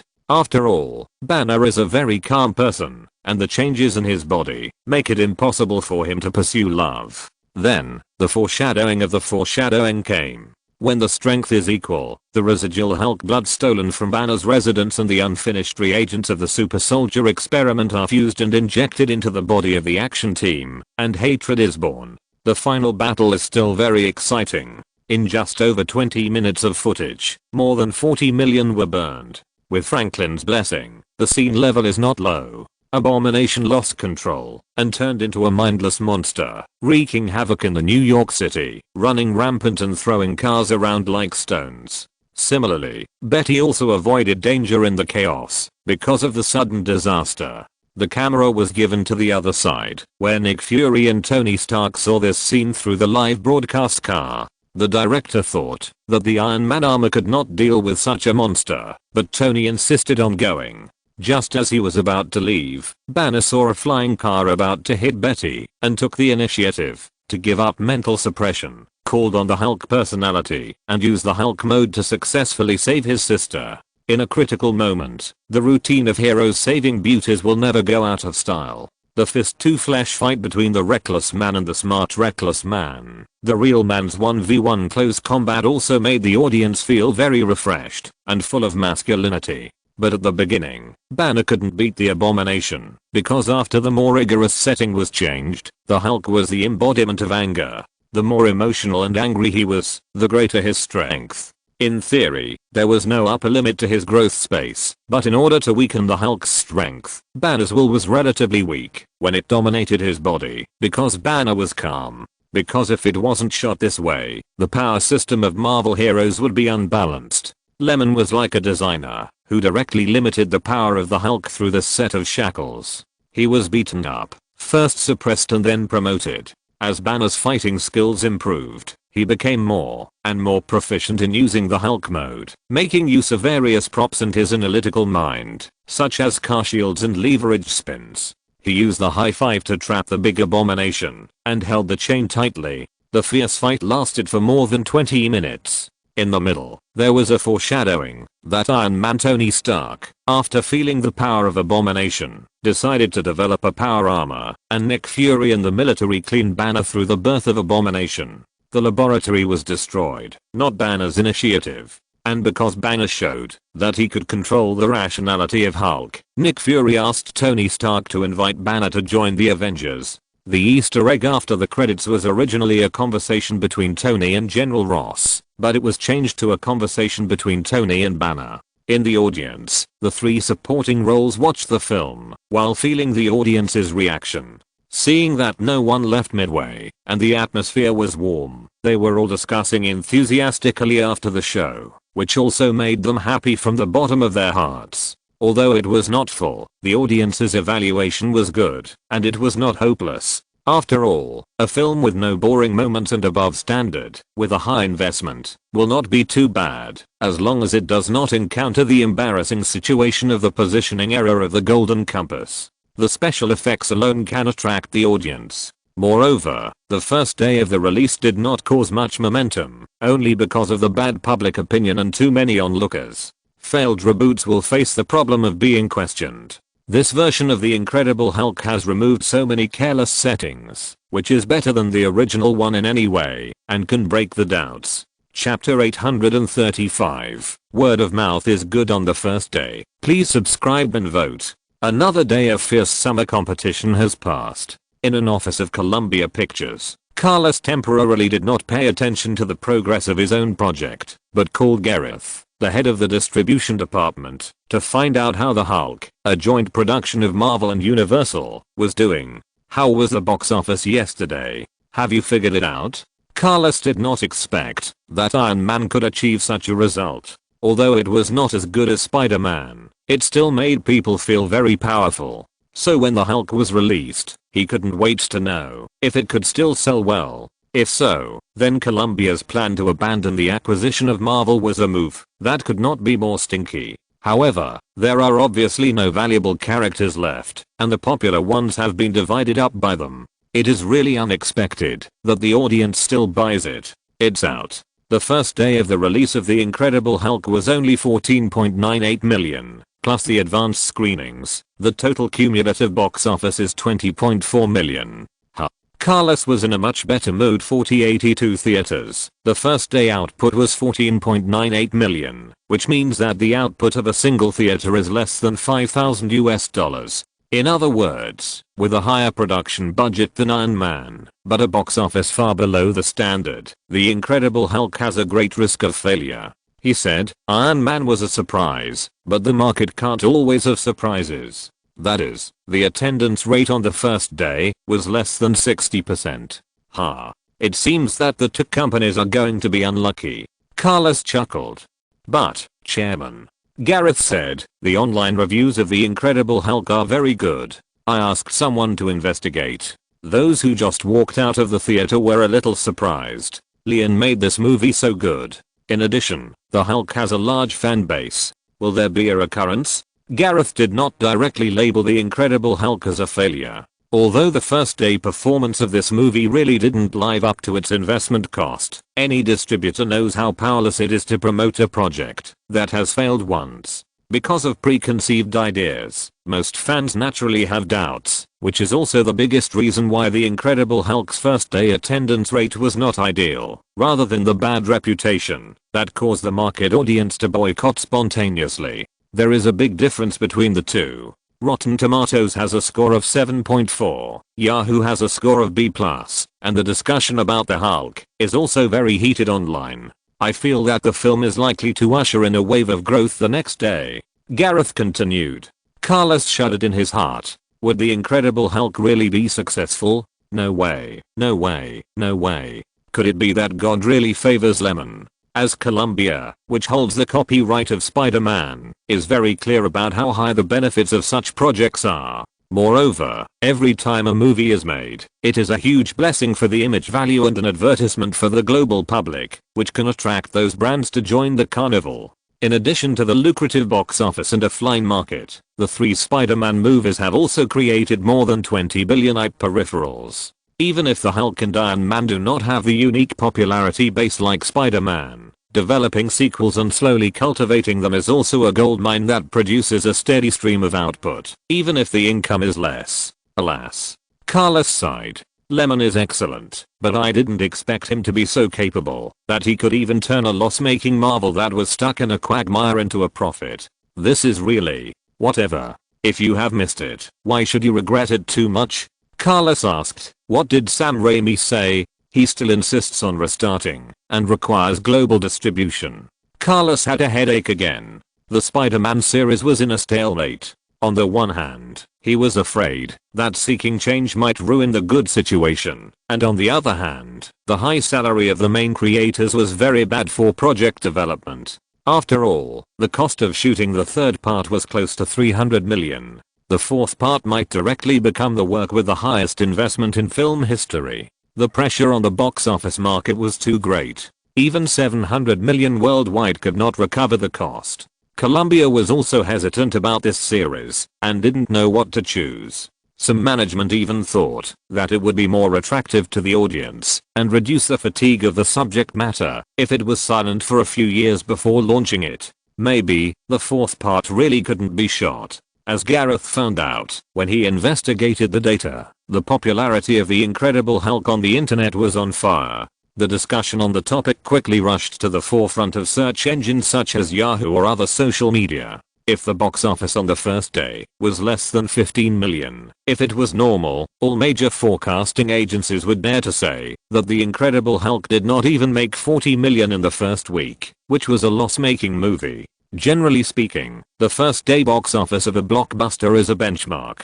The subsequent reflection will continue to decline as the audience decreases. In other words, the first day box office is likely to be the highest box office area of the film. However, industry insiders compared the market reaction and the most optimistic box office forecast has given 65 million, which is almost above the passing line of the first week performance of first-line blockbusters. For example, the more authoritative Hollywood Reporter website gave the reason that the real-time viewing crowd gave a viewing evaluation that was quite inconsistent with the attendance rate, and the satisfaction level was very high, which should greatly reduce the market distrust crisis brought by the first film. Unlike the audience situation of The Golden Compass that was optimistic before the screening, but ended up opening high and closing low, most movie fans generally do not have high expectations for The Incredible Hulk, which is more likely to surprise the market. In other words, the failure of the Hulk led to the fact that the audience would not believe the self-praise of Universal and Blue Butterfly Pictures, but they would believe the more pertinent comments of the fans who watched the movie, commonly known as tap water. The reason why it is a hot topic on the forum is that the fans who expressed their opinions after watching the movie and the skeptical fans argued and recommended it to each other, attracting a large number of passers-by. It's a really good film. After director Lyman took over Marvel, the quality of the film is quite guaranteed. I thought Iron Man was great, but I didn't expect the Hulk to surprise me. Even though he didn't direct The Incredible Hulk, he and Kevin must have made contributions as producers. It's not a Subarami, is it really that good? I just want to say that you will regret it if you miss it, especially the part in the slums and the final fist to flesh fight with the Abomination. The violent catharsis made my blood boil, and I couldn't sleep late at night. The Hulk is really the Hulk, no longer confused.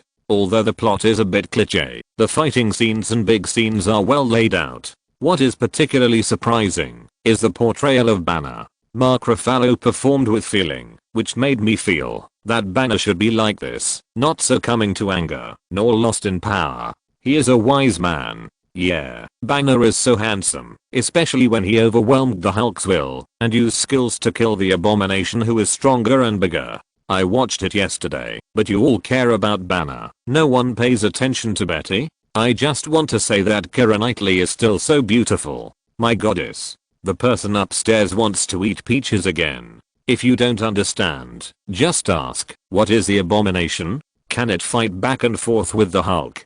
Hey, is it really good? I haven't watched it, but I think it's worth a try. These excited discussions can easily arouse the interest of onlookers. For most passers-by, watching movies is not an expensive consumption, but sometimes there is a lack of motivation to go to the cinema. So even if you are not a comic fan, as long as the movie is guaranteed, you will have the idea of appreciating The Incredible Hulk. The domineering appearance of the slums in the last 20 minutes of strong enemy melee, which were mentioned the most times, did not disappoint the audience who came after hearing the news, so they changed their mentality and recommended it to others. This is a cycle. It is also because of the gradually established reputation that the sluggish box office on the first day did not make Universal lose confidence. In the internet age, audience evaluation has become more and more the biggest reliance for measuring a movie. Everyone knows that the first week box office is most likely to predict the subsequent trend. If the box office does not rise, it will be declared a failure, and the overseas investment will be reduced and not wasted. If it rises, there is still some hope for box office profit. Everyone is waiting. If you're listening to this novel on a channel other than Fanfic World, it means they downloaded and uploaded it without effort. We cordially invite you to visit our channel, Mundo Fanfic Novelos. There you'll find the original version of this story and you can explore many other novels of various genres. We're waiting for you to immerse yourself in a world of incredible novels. Chapter 836. The situation is warming up. Please subscribe and vote. The Incredible Hulk is much better than its predecessor, and some parts are great. It's a very loud film with a surprising ending. The Wall Street Journal: it's smoother and more entertaining than the 2003 film. The Seattle Times: The Incredible Hulk abandons its real appeal and has no depth. The New York Daily News: a simpler story, more action and beautiful pictures make for a satisfying, but perhaps less fantastic superhero film. Los Angeles Daily News: compared to the audience, film critics are more demanding and have more critical voices, but this doesn't affect anything. At most, it provides a less positive reference for some audiences who want to see something more profound. and as everyone expected, the situation of the Incredible Hulk's screening the next day was much better, and theater owners finally didn't have to worry about the mediocre attendance, and felt a little lost. Streets of Los Angeles. The TV station's news truck and recording preparations are ready. This is something that Blue Butterfly Pictures has confirmed with Universal. After finding that the audience's evaluation was good, they decisively increased the publicity and guidance in this regard. Following the camera, the audience watching the program at this time saw the beautiful interview lady come to a cinema and randomly grab a fan who was walking out of the theater. "Sir, may I ask why you chose to watch The Incredible Hulk, and how did you feel after watching it? I heard from my friend that it was very good, so I came here. As for my feeling, the ticket money was not wasted." A white man in his 20s adjusted his glasses and said rationally, "It's not amazing, but it's definitely not perfunctory. The fighting scenes don't make people feel like children fighting, but two real monsters. I came here because I saw that everyone praised this movie very much on the internet. Look, what else did I buy?" A 17 or 18-year-old man held up a Hulk figurine and said excitedly, "When I came out, it was almost sold out. I finally grabbed one. Several friends around me wanted to see it, and then I followed them. It's quite exciting, but a little worse than Iron Man. Okay, thank you for your cooperation." The young lady concluded to the camera with emotion. "We can see that there is a long queue at the ticket window of the theater at this moment.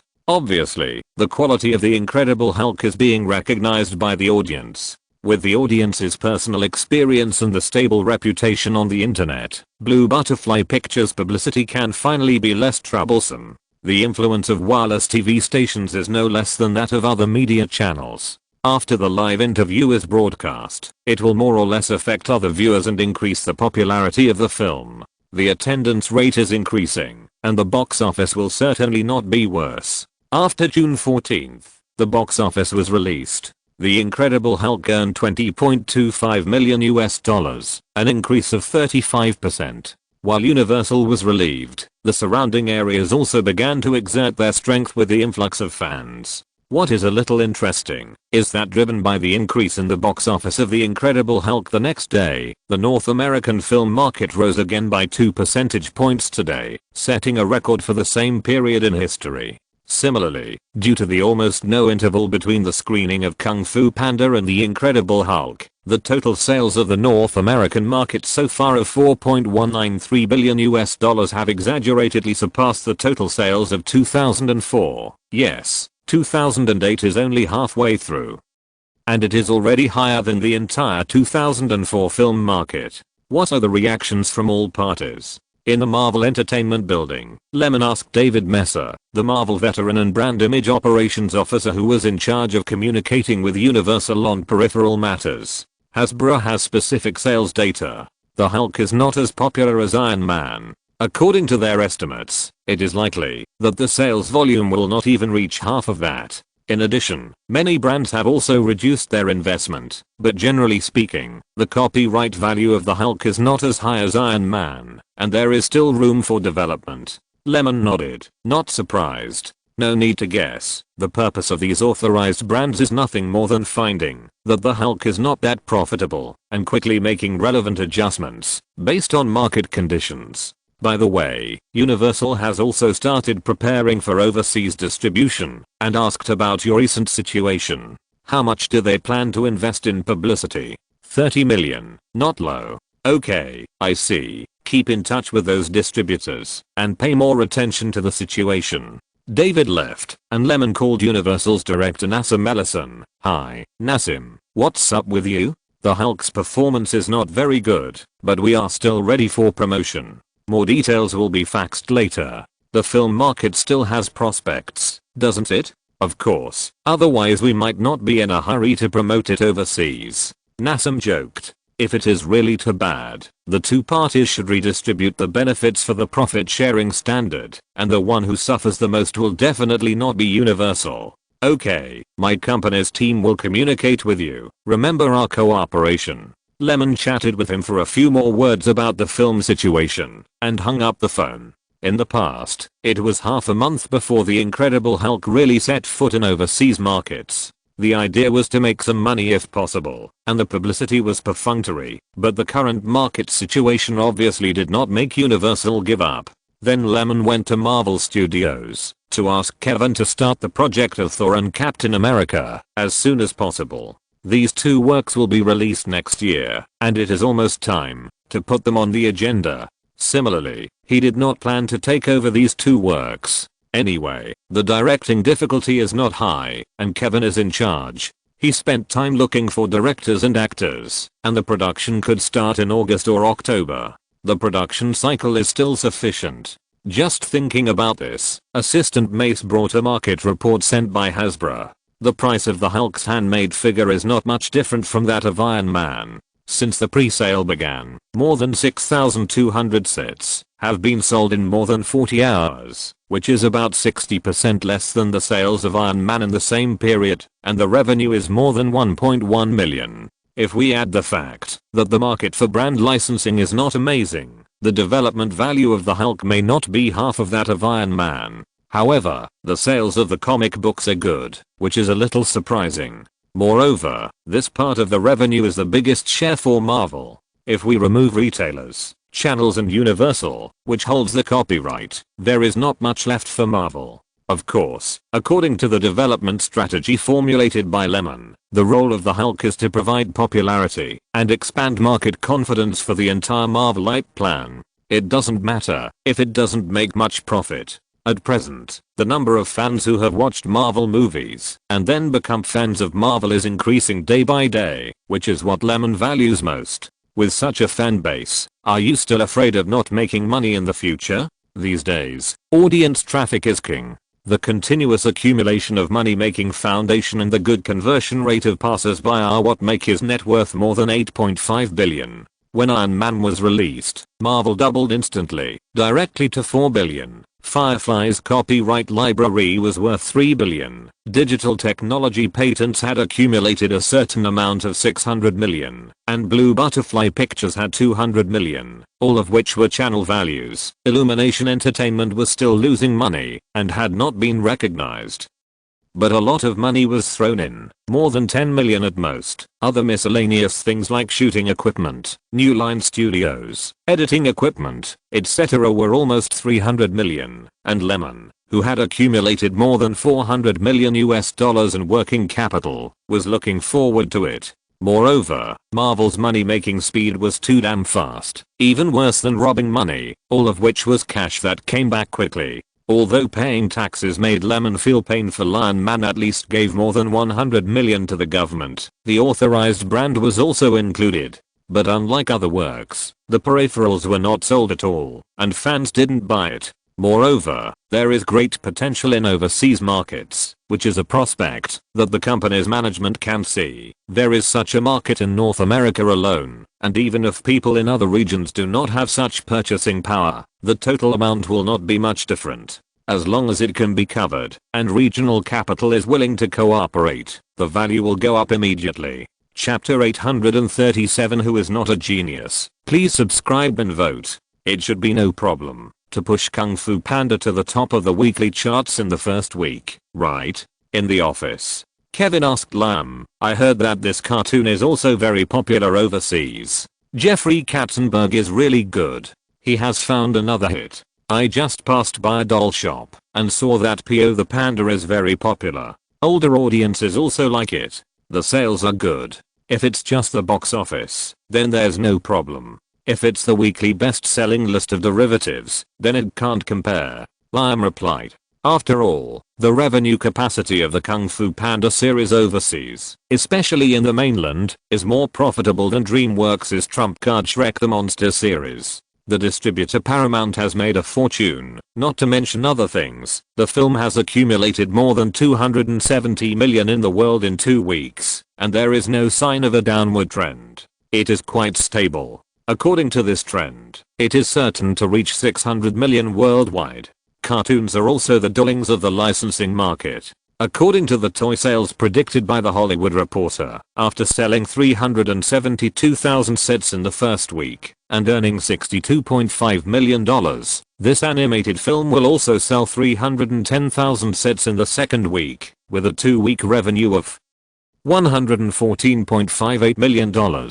Such a hot market performance is definitely not comparable to the Hulk, and only the peak Iron Man can compete with it. How is Universal? Lemon answered on the side. Starting next Friday, The Incredible Hulk will be screened in 54 regions including the UK, France, Germany, and Austria.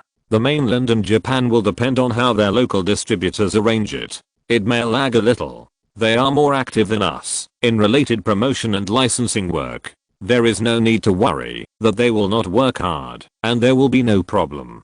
Several powerful countries in Asia have local film protection policies. Although the globalization of their markets has been liberalized, they still have to abide by the rules.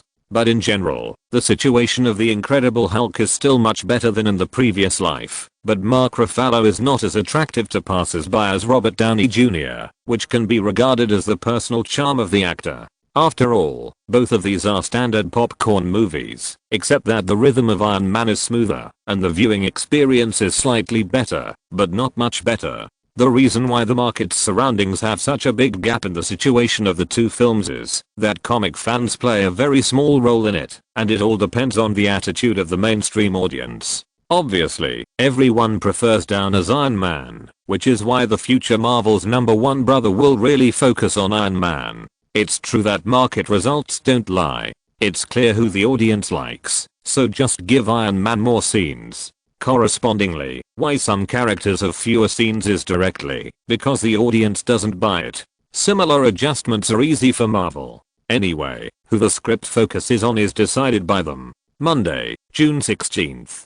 Lemon got up early in the morning and got the news that The Incredible Hulk topped the list from Kevin, who called excitedly to report the news. There was no surprise. After all, the cumulative box office of $40.65 million in 2 days, unless there is a big dive on Sunday, it should have won the weekly championship. You know, this summer, there were so many blockbusters released, some of them failed, some of them failed, and some of them failed. It's not worth mentioning. After all, the investment amount is there, so it's a bit of face. Of course, because the release of The Incredible Hulk did not cause any overwhelming box office situation, it only ranked first in the weekend box office list with $58.53 million, so the decline of other films was not large. For example, the second place Kung Fu Panda also earned $34.32 million, only 38% lower than last week, and it was almost not affected. In addition, Iron Man fell to 7th place after 5 weeks of hot release. It earned $5.13 million last week, $313 million in North America, and $608 million worldwide, becoming the first movie this year to have a domestic box office of over $300 million and a global box office of over $600 million. As for Disney's masterpiece Prince Caspian, the performance was still bleak. After another decline of 46%, it almost fell out of the top 10, earning only $3 million and $131.7 million in North America. Go to the company. Seeing Kevin, who seemed a little excited, Lemon smiled and said, with a first week performance of more than $58 million, the North American box office should exceed $250 million. If overseas box office can also earn that much, there will be no worries about the return on investment. Compared to this, I think I'm more happy that Iron Man has exceeded $600 million. By the way, should DVD burning be put on the agenda? It will take about a week. Anyway, those channel dealers will not miss it after Iron Man is released. Really? Kevin was even happier. He can get dividends from the Marvel movie series, but not directly from the revenue, but from the growth of project performance. Although the overall proportion of options and bonuses he received is not high, if the revenue explodes, it will also be a very considerable income, not to mention the rise in his status in the industry. For people like him, it has always been an aphrodisiac that injects vitality. For example, this year, his annual salary plus bonus should exceed $40 million, which is also the average income of the small group of people at the top of the pyramid among all the management in Hollywood. Nate, how can you be so negative? In the room, the uncle couldn't help but get angry at M. Night Shyamalan, who was drunk, groggy, and didn't care about his work at all. Their family is in the medical field and is not short of money. the only director in the family, was trained by them. The first feature film he made was paid by his family to prepare the crew. Am I not good at making movies? Shyamalan lay on the sofa and began to doubt his life. He studied hard since he was young. When he was 8 years old, he decided to become a director after watching Raiders of the Lost Ark directed by Spielberg in the cinema. His father supported him and bought him a camera. By the age of 15, he had shot 45 short films, an average of 6 a year. During this period, he also wrote dozens of scripts and recorded all the ideas that flashed in his life. In 1999, at the age of 29, he won more than $600 million worldwide with The Sixth Sense and received 7 Oscar nominations, including Best Director, including Best Picture at the 72nd Academy Awards. That year, he was the most shining new generation director in Hollywood. That year, he was full of vigor and energy, and no one remembered shaking hands with many famous directors, even his idol Spielberg, and he was as insignificant as an ant. That year, Time magazine directly commented that he injected the mysterious color of India into the lifeless and no longer innovative Hollywood, and boasted about it. That year, someone said that every role on his head was a business opportunity, and many film producers lined up to give him money, but it depended on whether he was willing to tell a story. But since when did the former glory become a shackle on Shyamalan? Was it the failure of Unbreakable, the big defeat of Signs, and the loss of Sirens in the Water that made a Warner executive scold him in front of the media and locked in the Golden Plum Award in advance? Since The Sixth Sense, he has never been nominated for an Oscar, but he has been nominated for the Golden Plum Award for 3 consecutive times. Thinking of this, he lost his mind. Uncle looked at his decadent look and didn't know how to comfort him. The Undoing, which was screened in the same period as The Incredible Hulk, opened in 2,986 theaters and earned $30.5 million in the first week last weekend. Compared with the cost of $60 million and the promotion fee of more than $20 million, the performance of The Undoing is not bad, but the word of mouth has been bad again. In the second week of screening, it plummeted by 60% again. This has been the case for several movies in a row, and the decline is flying. Breaking up with old customer Disney, Untamed failed at the box office, with only $42 million in the domestic market. Unbreakable also failed to make a profit with a global box office of $95 million, and was kicked out by its new owner Warner Brothers. Fortunately, 20th Century Fox tried to save it, and it looks like it will fail again. Although it didn't fail badly, it is very realistic. In the future, this talented director will achieve more achievements. All 5 major studios have been cheated by him once, which is really fair. It may be that his debut record was too brilliant, and he became arrogant and couldn't find his direction. Chapter 838, The Flaws of the Captain America Project. Please subscribe and vote. June 27th, another weekend arrived. The Incredible Hulk fell 37% this week, earning $36.87 million in the second week, ranking 3rd. The first place in the weekly list was taken by the newly joined Wall-E. It can be said that this high-scoring animation is enough to be selected into the top 3 of Disney animated films in the opening box office. The first week's $62.4 million was more popular than the previous popular Kung Fu Panda, and the cost was lower, which washed away the summer slump of Prince Caspian, which was not well screened. It also attracted widespread praise from the audience and film critics, and the IMDb score was as high as 9.3. Among them, the Los Angeles Times commented, "Undoubtedly a perfect start. Disney's animation is still so reliable." Ranked second is the action film Assassins, produced by Universal Pictures, which landed in theaters at the same time. The R-rated action film starring James McAvoy and Angelina Jolie earned $51 million in the first week. Led by these 2 films, the North American film market has accumulated a total of $180 million last week, a 30% increase over the same period last year. Kevin Feige put down last week's market report and said with some regret, if it sits on the weekly chart for another week, it should attract more audiences. These 2 films are too appealing. The market focus has been diverted. This is not good news for The Incredible Hulk. I'm already very satisfied, Lyman said with a smile. After 10 days of release, The North American cumulative box office is 103 million.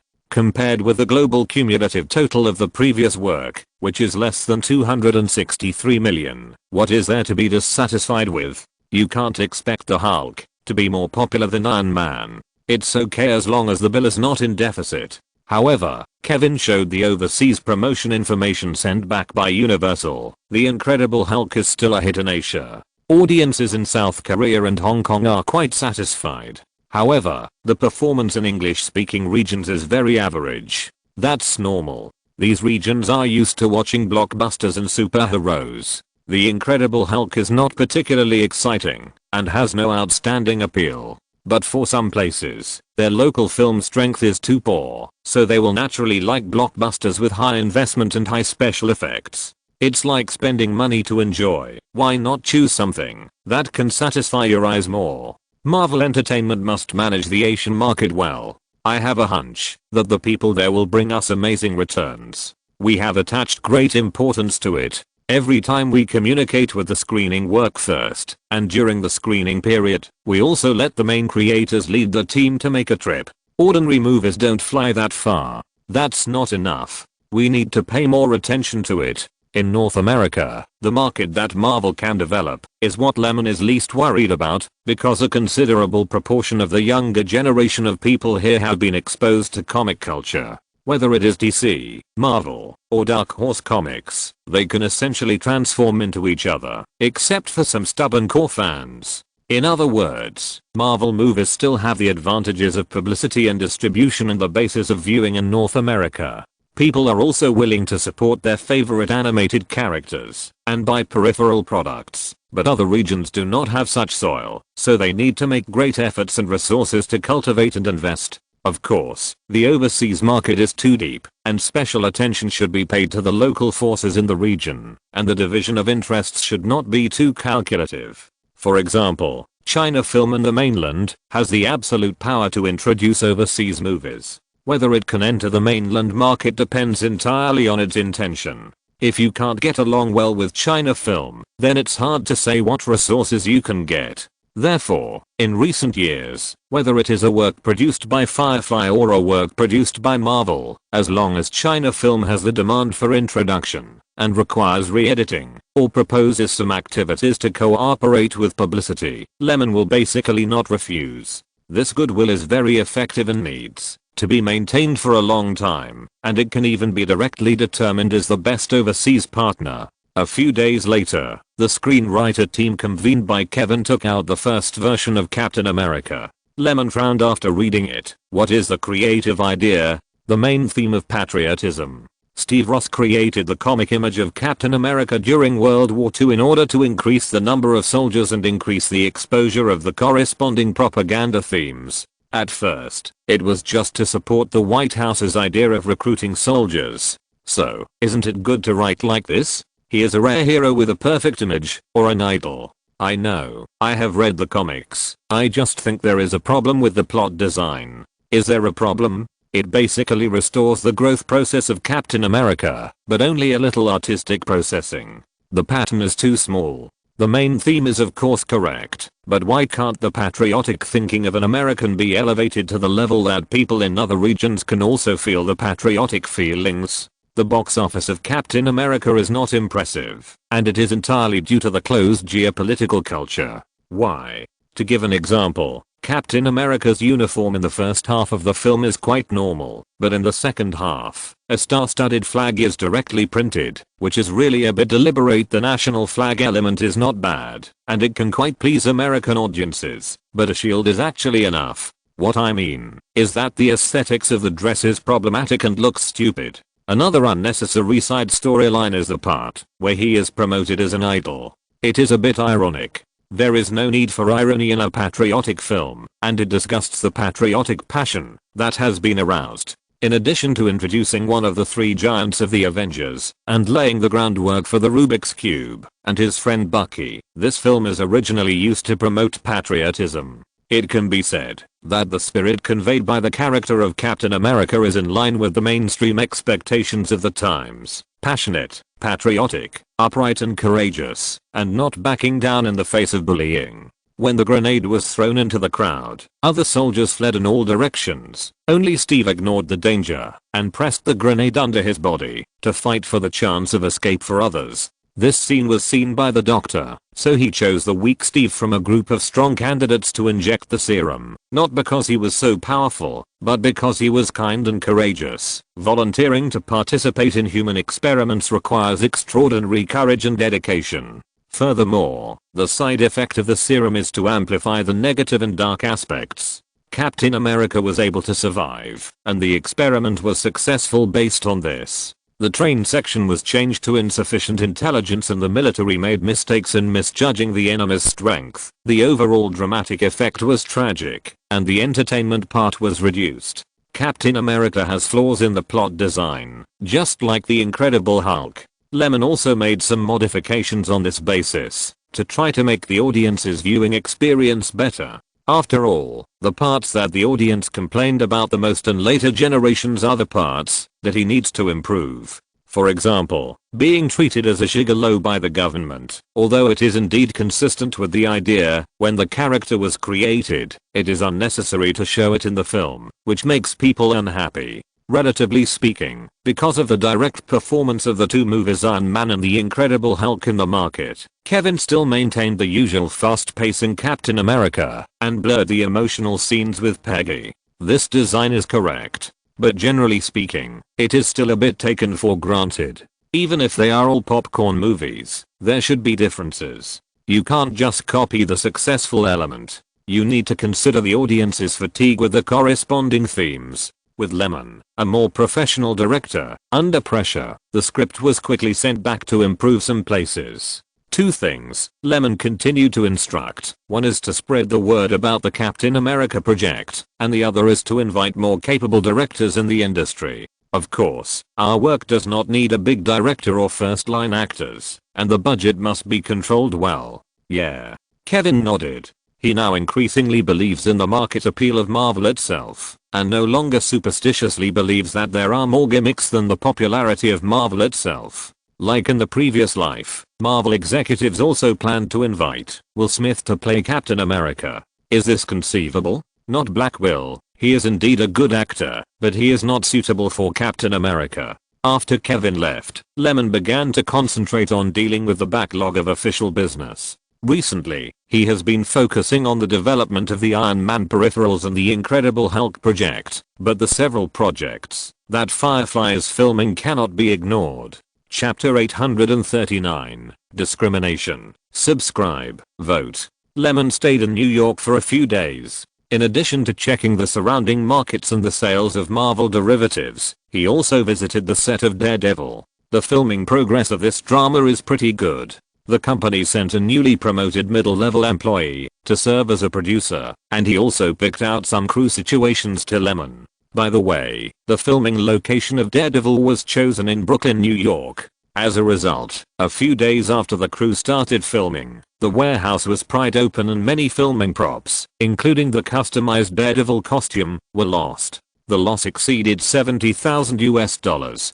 Fortunately, some expensive filming equipment was taken with the bus, so no more damage was caused. Jamie didn't know how painful it was when he reported this. He finally got the opportunity to lead the team, but encountered such bad luck. He was also afraid that the big boss would have a bad impression of him, but he had to report it and wrote down the corresponding expenses. But to be honest, it was director Jess Vaughn who was stubborn. He refused to accept the security team sent by the Fire Foundation, saying that it would increase the budget and make filming inconvenient. Then, he was taught a lesson by the high crime rate here, so he still wanted to hire them. After hearing this, Lyman did not blame them. It was common for the crew to lose valuables in Hollywood, so they just needed to pay more attention. Instead, his focus was on the fact that a set of Daredevil's custom-made costume was also lost. Have you filed a case? Yes, but the police said it was difficult to investigate.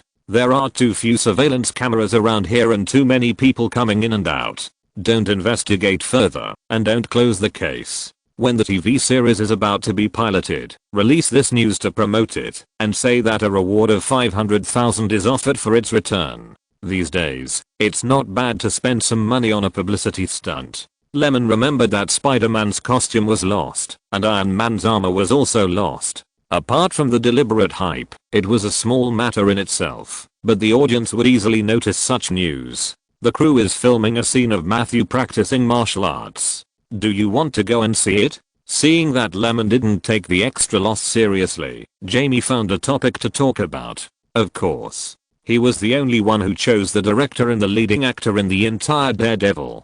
He was also curious about how the team worked together. Let's go and see it. Jamie led the way in front, and the two went to the basement of the rented house. This is the interior of the room built by Matthew Murdoch. Jamie introduced. The street outside is the main road exterior of Hell's Kitchen. It was also because the location where we took the scene was too close to the black community that the crew was stolen. Indoors, the lighting was deliberately dimmed with one light source. Doing so would make the lens space appear smaller and magnify the presence of Gabriel matched Daredevil actor. There were two camera positions in the arrangement, one for the side shot and the other just short of poking Gabriel's face for a close-up. Director Jess Vaughn and a group of behind-the-scenes people stayed at their respective positions and were filming step by step according to the established shooting plan. A familiar prop master was leaning against the back wall, watching intently, waiting for the director's order. He noticed Lemon coming and hurried over to greet him. In the middle of the scene, Gabriel, the focus of everyone's attention, closed his eyes and stretched his body, which looked like fighting and military boxing, but not entirely. This was a set of boxing that the martial arts masters hired by the Yuan family had mixed for the action. It looked very beautiful, but as for practicality, haha, it depends on the person. Of course, to shoot an action movie, a good martial arts team is a must, and there is no Dragon and Tiger team that is more powerful and experienced than the Yuan family team. Since they cooperated with them in The Mystery of the Swordsman and The Dark Knight, the relationship between the two sides has been relatively close, and the schedule arrangement will be given priority. Well, the body movements are not lacking in power, and the fight is quite decent. Lemon thought secretly. Gabriel's face is photogenic. Although he is not stunningly handsome, he can make a living with his face. He has a sense of righteousness. When he plays Matthew Murdoch, the first impression is not bad. Or, because of Ben Affleck's preconceived notion, whether the audience can also buy into Gabriel depends on his temperament, and his image must be close to the comic setting. He himself also cherishes this opportunity. At that time, he had not yet become famous with Suits. It can be said that this is the most promising crew he has ever been in. Before filming, he also specially shaped his body to increase the flexibility of his limbs to avoid stiffness in fighting scenes. It can be said that he was fully prepared. Hey, Mr. Last. During the break, the main creative team came to say hello. But Lemon was ready to leave. After you finish this film, the company will help you promote it. Seeing that people didn't react much, he comforted them again. Look at how important Zhang is. Don't you want to get more good dramas? As long as you are famous, you will have more room to choose scripts. Compared with the harmony of the Daredevil crew, the Roaring Squadron is much worse. Of course, it can't be said that there are so many conflicts. It's just Peng Yuan's depression. No one paid attention to him during the filming. People who were in a hurry to put on makeup and had fewer roles had to wait for him, not to mention the discrimination and other different treatments. The producer and director couldn't control this matter.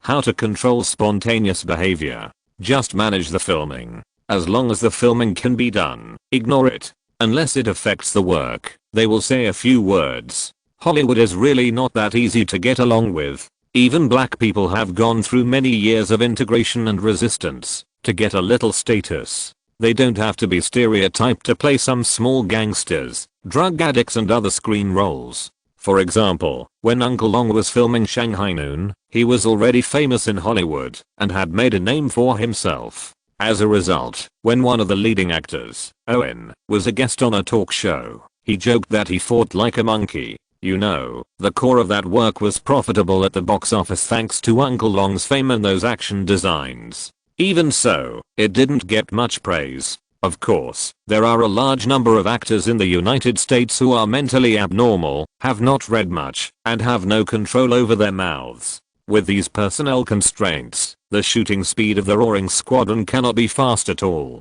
Samuel Jackson himself has experienced this, but he has no good way, so he can only occasionally watch over it and not do it too much. Besides, the first goal of the crew is to make the series satisfy the audience and get higher ratings. There will be no real brainless people who ignore major issues and play against them every day. Therefore, although Peng Yuan is bored, he also hopes that the series will be popular and he will feel more comfortable after returning to China. The general environment is like this, and he can only endure it unless one day he can be more valuable. I thought it was like this until Lemon visited the set and Sister Lai tactfully expressed that she wanted a separate RV. Her idea was to give Peng Yuan more private space after filming so that she would not have to look at the yin and yang faces of some birdmen. She made an appropriate suggestion, but Lemon understood something from it and became a little angry after asking carefully. Director Dana White felt that Lemon's anger was unnecessary. It was not a business matter, so why bother so much? It was troublesome to prepare for the shooting every day, and he had to adjust the relationships between people. Isn't it tiring and unpopular? Of course, Dana's idea was a bit lazy, but it was also the most common practice of some Americans who did not have a discriminatory mentality. However, Lemon had instructed before the project was launched that there should be no discriminatory conflicts. He had no control over other places, but this was a show he invested in, so he had to follow his rules. After criticizing Tamer Borden, the company producer who supervised the shooting of the third season of The Walking Dead, Lemon ordered him to fire all the people who were out of line. If the union came to find him, he should directly tell the person in charge about racial discrimination. At this time, the American atmosphere had not risen to the demonic state it later became, but because the political status of black people began to rise, and they actively marched and defended their rights, Hollywood had already paid more attention to the issue of discrimination. Once discovered, the rating of them within the actors union would be reduced, although they felt that discrimination against yellow people was not discrimination, just like discrimination against African blacks and American blacks had two different meanings. But since the employers have spoken, we have no choice but to do as they say. Chapter 840 Candidates. Subscribe, vote. The next day, Lemon held a project preparation meeting. At this time, the North American film market was still dominated by Superman, and it had won the championship for 2 consecutive weeks. However, Iron Man, which also won 2 championships in the summer, had entered the last week before the film was taken off the screen. The theaters were reduced to 200. As for The Incredible Hulk, it fell to 5th place, with a total of 176 million in North America and 285 million worldwide. It was mid-July, and the company's senior management was not surprised to promote Captain America and Thor.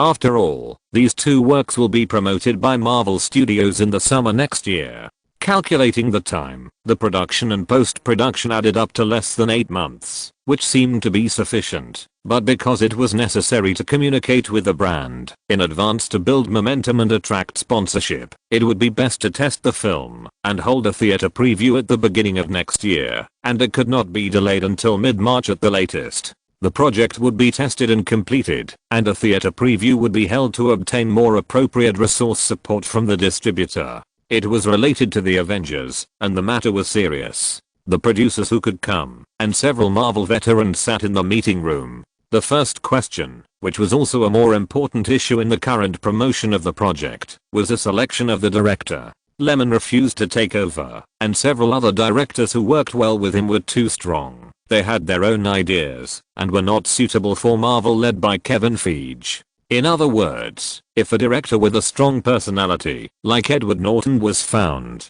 Kevin would not be able to handle it, and there would definitely be conflicts, because this guy was also very strong on the set, and he would ask clearly about any filming that deviated from his plan. If he couldn't convince others, he would be convinced by him. Of course, in the future, Kevin worked with so many people, and the only one who couldn't help but complain and criticize someone was Edward Norton.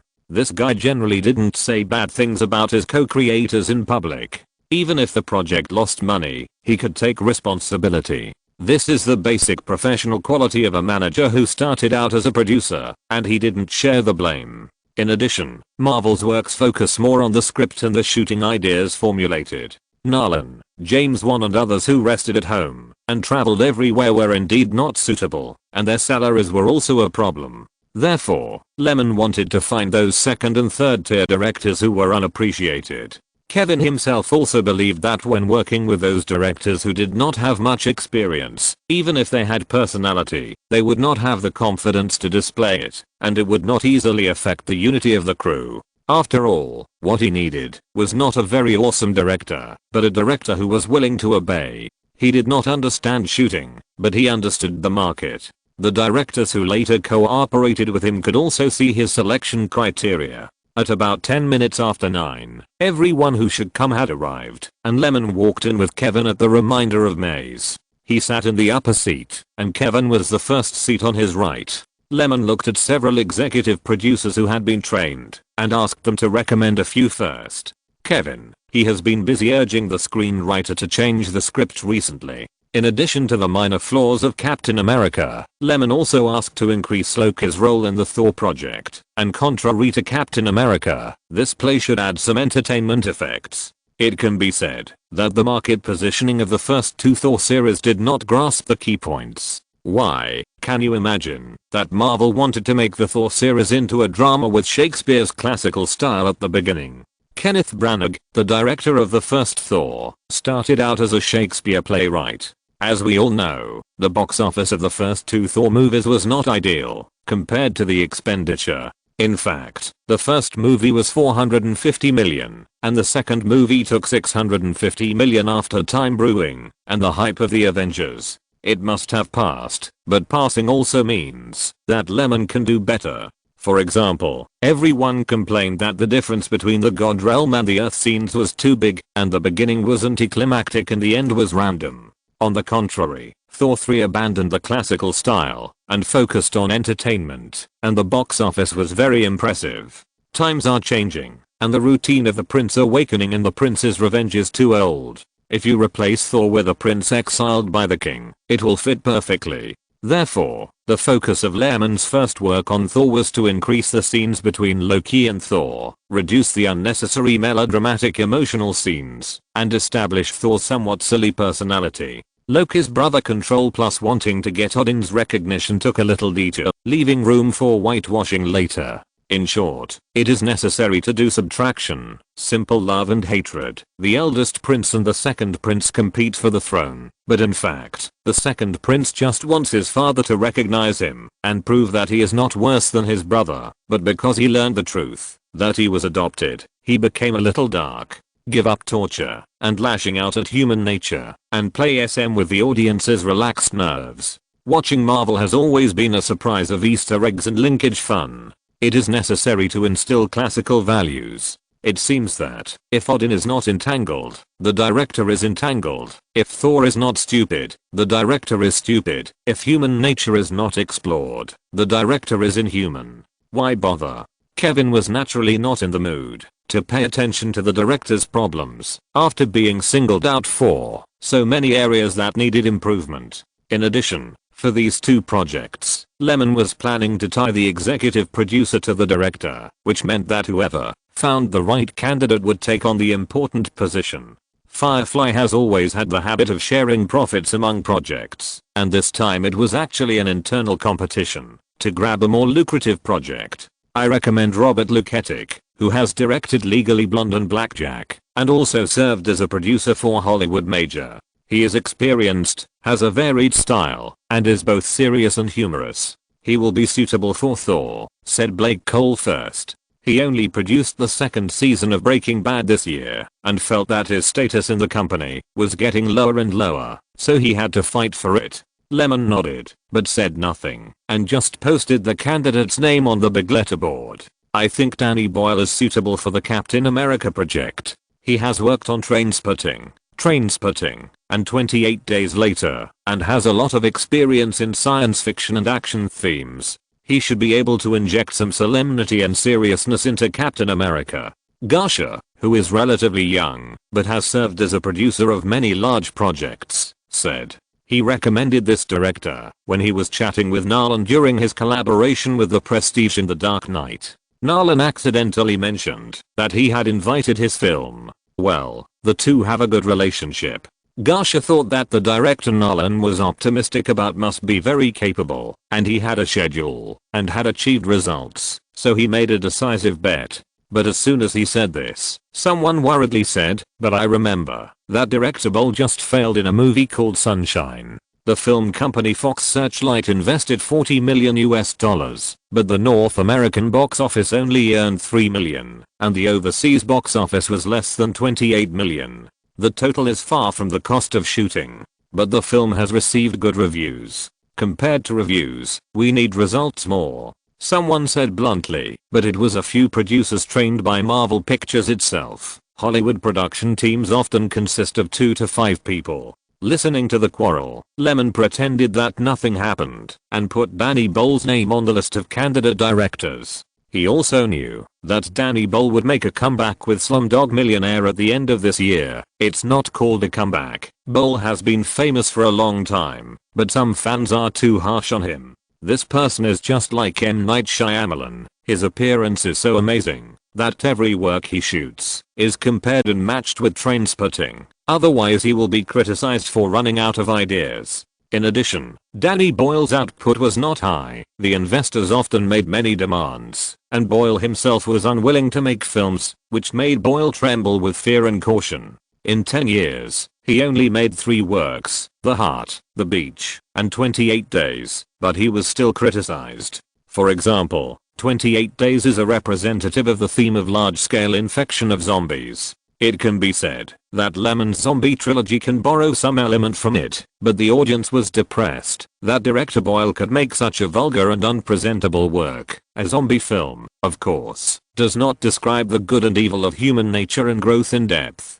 Similarly, the 2007 solar disaster disappointed senior literary youths and internet depression cloud groups. What is solar disaster about? The rhythm of a science fiction film is so slow, and there are not many passages questioning human nature. But for ordinary people, the basic points of complaints are that it is incomprehensible. There are no big stars. The stunts are not as good as Star Wars. It is not as popular as Transformers. It is not as touching as Forrest Gump. And it is not as scary as Jurassic Park. There is no excellence at all. But in fact, this hard science fiction work is not a bad movie objectively speaking. It is shot with great sincerity. It is just that the market does not buy it. It is a very simple reason. There is no need to catch director Boyle and criticize him. In addition, his psychological endurance is not strong. He always wants to wander between seriousness and the public. After being criticized for solar disaster, he returned to shooting works with natural depths such as Slumdog Millionaire, and the shooting range became narrower.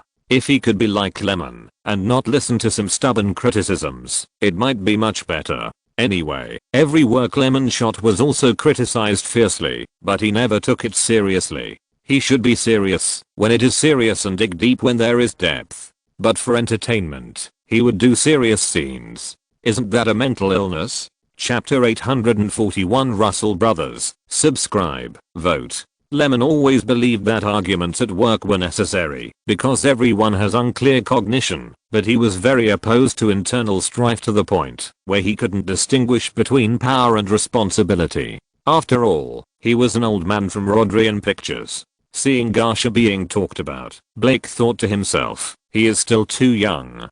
Because he could see at a glance that, even if Boyle was selected, he would definitely not be the winner in the end. It was because he had too much experience in the industry. But when he looked at Lyman, he still said, it's just a recommendation. You can propose any better candidates. Isn't today's meeting to discuss this? Does failure mean failure all the time? This time it was the turn of the person who spoke earlier to remain silent, because he didn't have any familiar or known directors to recommend. Lyman coughed dryly in time and changed the subject, saying, brainstorming means talking more, but the budget of both projects will be controlled below $200 million, preferably around $150 million. Special effects will definitely account for a large part of it, which implies that the main creators who are too expensive are not suitable. The final list of candidates was more than 9, including Taika Waititi, the New Zealand director who directed Two Cars, One Night and The Maori Boy, Alan Taylor, who directed The Sopranos, Ozarks and The Stupid 3, and Joseph Russell, who directed LA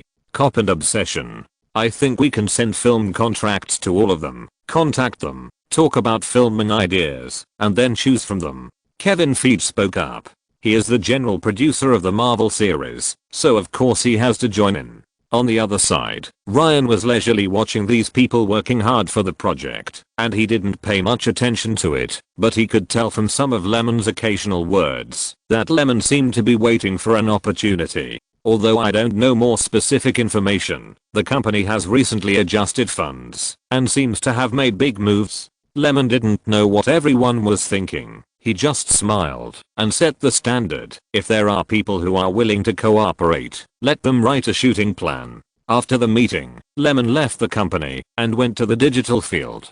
Because the special effects work of District 9 was all completed, he went to see the effect of the film and see if there were any areas that needed polishing. After Kevin returned to the office, he called a few trusted subordinates and asked them to send invitations one by one. Then, the news that Marvel was preparing 2 new films was gradually known to some people in the circle. Although it was not reported in newspapers and on the internet, and the fans who had been calling for this matter were completely unaware of it, it could not be concealed from the major brokerage companies and union leaders. At one time, countless people took action again. In this life, although the performance of the Incredible Hulk was not impressive, it was definitely qualified.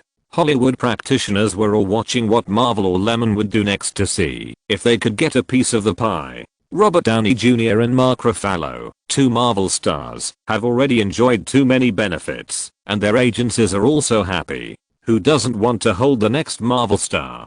CAA's call, WMA's invitation, ICM's cocktail party. In short, Lemon's phone kept ringing. After answering a few important ones, he simply turned it off, otherwise he couldn't work. This is indeed the case, because even Cage tactfully asked if he could act, but Lemon refused. It can be seen that the temptation is great.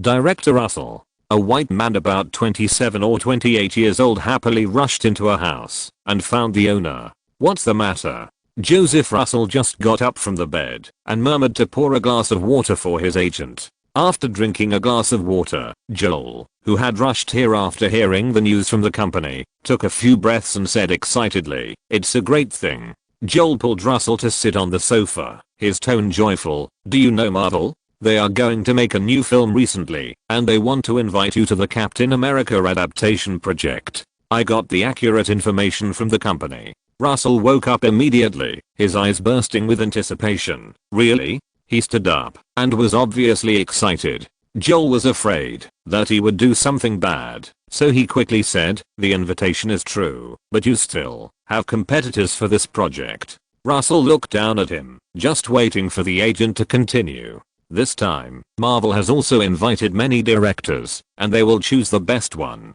based on the shooting plan. I think whoever knows Captain America better and has a clearer plan will get the director position.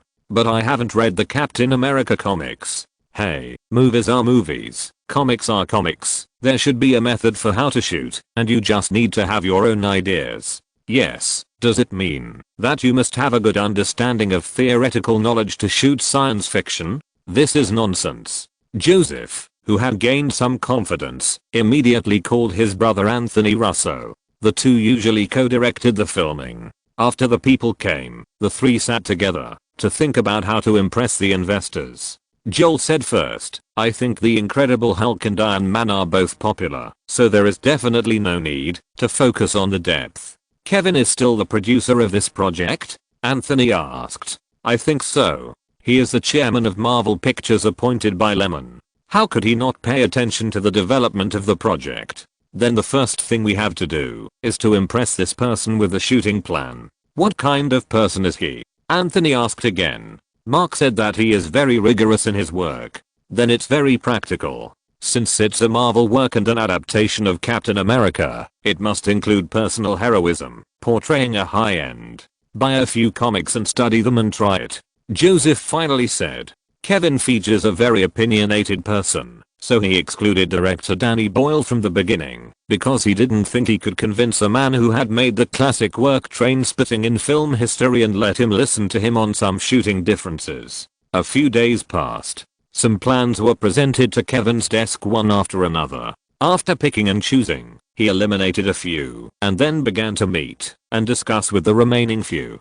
Joseph Russell was one of them. July 23rd was a very ordinary day. Joseph Russell followed the receptionist into Marvel Studios. He felt that the people were rushing around and were very motivated. When he arrived outside the office, Russell suppressed his heart that was about to jump out of his chest and walked in slowly. Before this, he had never thought that he would have the opportunity to participate in the filming of a first-line blockbuster. After so many years in this industry, he was one of the ones who had not yet made it. Speaking of it, it was a bit uncomfortable. He first fought in the film industry and then switched to the television field under pressure. Let alone first-line film projects. No one even asked him to work on small-budget screen works. Chapter 842 Back Garden, Subscriptions, Tickets. Lemon took a good look at Joseph Russell when he came in. He had small eyes, a big face, and was not very tall for a white man. He was looking at him with a happy expression. Lemon came to see Kevin when he heard that the director candidate was about to be announced. He did not expect that he was an acquaintance. He was the one who had the most cooperation with Marvel and the closest relationship in the future. In Kevin's opinion, this man was obedient and capable, and not greedy. Many directors would easily take the opportunity to ask for a high share of the box office when they saw Marvel's works selling at the high box office. Therefore, the co-directors of the Marvel series changed frequently because Marvel's senior management knew that the biggest guarantee of the box office was the hype, not the person who executed the hype monetization. If the tool is too expensive, then find a cheap and suitable one. Joseph Russell, Kevin Feige called, "Sit down first. Let's sit down and talk." Joseph Russell's heart jumped when he saw Lemon, and when he heard Kevin Feige didn't even say a polite word, as if he was going to get straight to the point, he sat down stupidly. Wait, should he say something to praise the film director? I think he really likes Lemon's films, so he should say something. But his mind was a step slower and his body was a step faster, so he gave up. This guy and his brother Anthony are actually very sensitive, and they are not as reserved as many filmmakers, such as not allowing other sounds during filming. In addition, they can grasp the market trend, so they are relatively savvy filmmakers. If we only talk about his resume, he is not the most outstanding among the candidates for Captain America. He has made 3 films, but none of them have become famous. He is the kind that has neither box office nor word of mouth. Later, he switched to TV series, and he did well. At least he did not let the investors lose money, and he was nominated for the Emmy Award for comedy. Of course, Lemon and Kevin don't care about these. Their selection criteria never mentioned having outstanding works. It's enough to have shooting experience and get along well. It mainly depends on whether the personality is suitable. Unsurprisingly, Joseph Russell's views on Captain America were not sharp. He never liked to say things like this is the best way to shoot, or that is the best way for the audience to shoot. The more they talked, the more satisfied Kevin was. He was not satisfied with the technology, but with the attitude. He showed the temperament of a toolman on the set very well, which made him feel that it was not easy to quarrel when working with him, and it was a waste of energy. Director Russell, please wait for notification. If there is anything else, we will contact your agent. After hearing this, Joseph also felt that he handled it well. He was powerless to do anything else, and the decision was not in his hands. After he left, Lemon asked, "How is it? Let's take a look at the next one. If there is no more suitable one, then he will be the one." Lemon was about to nod and say that the project preparation could be accelerated when Assistant Mace knocked on the door and walked in. "Boss, Director Perelman is back." "Really? Kevin, I'll go over first." Lemon left in a hurry. Perelman came back once before the new year and even called every once in a while to report on the overseas site laying situation, but Lemon was still eager to meet him because he is a talent. Think about it carefully. For this matter, the company has invested more than $200 million, and it has to continue to invest. So far, there has been no return, but he never worries about anything. In the office, when Lemon came in, Perelman had already arrived. "Boss." Perelman stood up and greeted. "You have lost weight." Lemon smiled and replied, "Sit down." Perelman thanked him for the seat and sat comfortably on the sofa, feeling relaxed. Although he likes to travel abroad and conduct field research, it is not so comfortable to go on such a long journey in a foreign country for a long time. It's just that he is strong and works hard for his career, so he doesn't feel too tired. "Coffee." Lemon shouted to the outer room, and assistant Metz quickly served it and then left. After Perelman took a few sips, Lemon asked, "How is the situation over there? The 20 million approved last month is almost gone again." Perelman put down the cup. "Does the company still have sufficient circulating funds?" "Don't worry, the company's financial situation is very healthy, and Marvel Entertainment is also operating well. The comics department had a net income of 13 million last month. The effect of the entire channel sinking and the gradual development of the distribution system have driven multifaceted income output. Now the company's capital chain is extremely stable." Perelman was happy to hear this, and he was completely confident in the decision to start overseas deployment a year and a half in advance. At least it did not drag down the company's development process. How many have been deployed now? Malaysia, Singapore, Japan, South Korea, Taiwan, Hong Kong in the mainland, and Russia, India, Italy, Germany and other 43 regions have our people. Perelman took out a stack of books from his briefcase with some satisfaction. It only wrote the distribution of the sites and employees in various places, as well as the contacts with the local theaters and distribution forces. At a glance, you can roughly understand the prototype of the overseas network developed by Perelman and his team. However, when it comes in handy, the upstream and downstream capitalists must be allowed to taste the benefits of cooperating with Man Media, otherwise they will not spend resources to help promote it. It's like the movies introduced from other regions have always been works recognized by the American market, which makes many overseas audiences think that there are fewer bad movies in Hollywood. But how is that possible?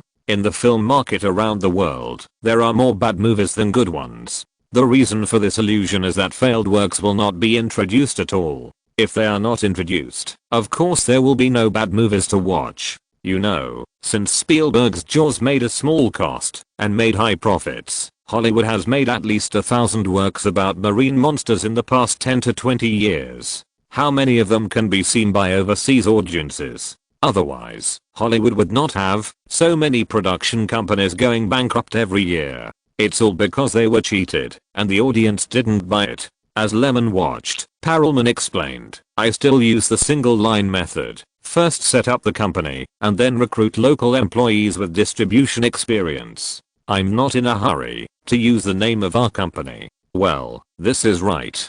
Lemon agreed. What he wanted was a reliable, stable, efficient, and temporarily hidden distribution network.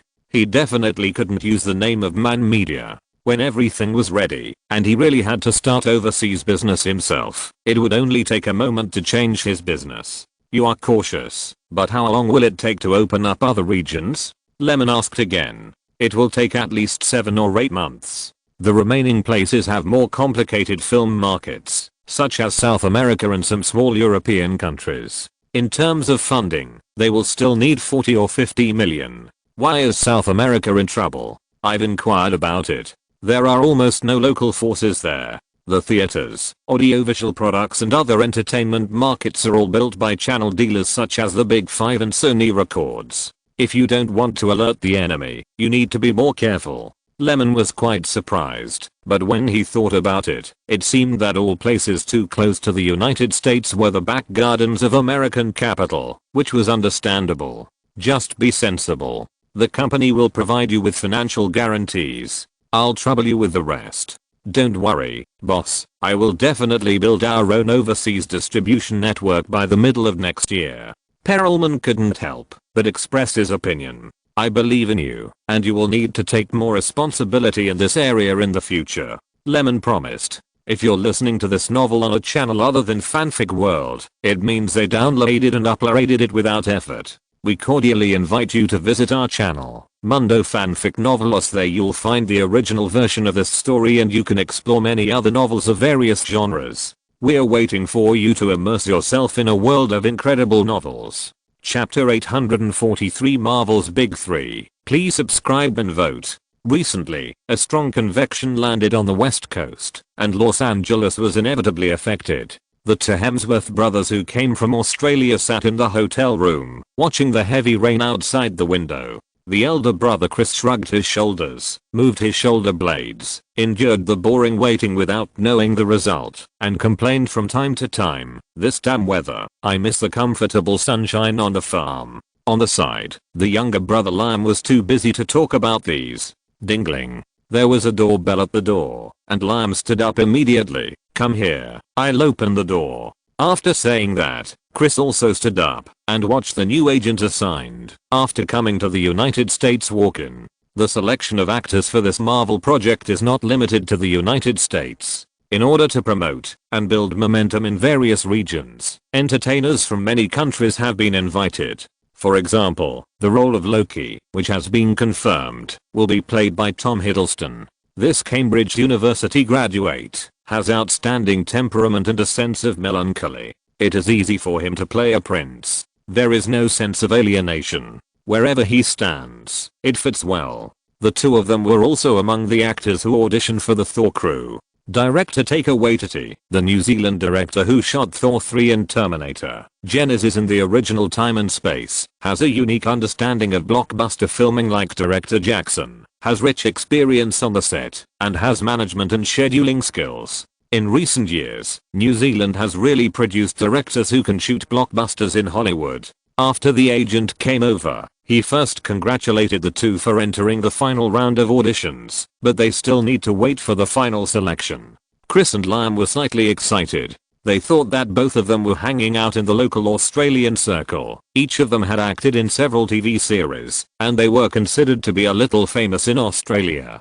Chris also won the Best Newcomer award, but in Hollywood, the results of the two people had almost no impact, and they had more acting experience than pure newcomers, so the competition was very stressful. Of course, both of them felt lucky, but they didn't expect that some results were held in someone's hands. If it weren't for the purpose of lowering the price and adding topic hype, the leading actors of the two projects could be determined before the director was selected. After all, for Lyman, the selection of actors is much simpler than that of directors, and he does not need to think about other subtle aspects. In the office of Marvel Studios, Joseph Russell, who was confirmed as the director of the Captain America project, his brother Anthony, Kevin, and Lyman are making the final confirmation of the project's main creators. Because of the failure of the previous film project, the salary of these two is not high, and it is done for a total of $700,000. They are particularly willing. After all, such a high budget is very tempting for the director, and there is no need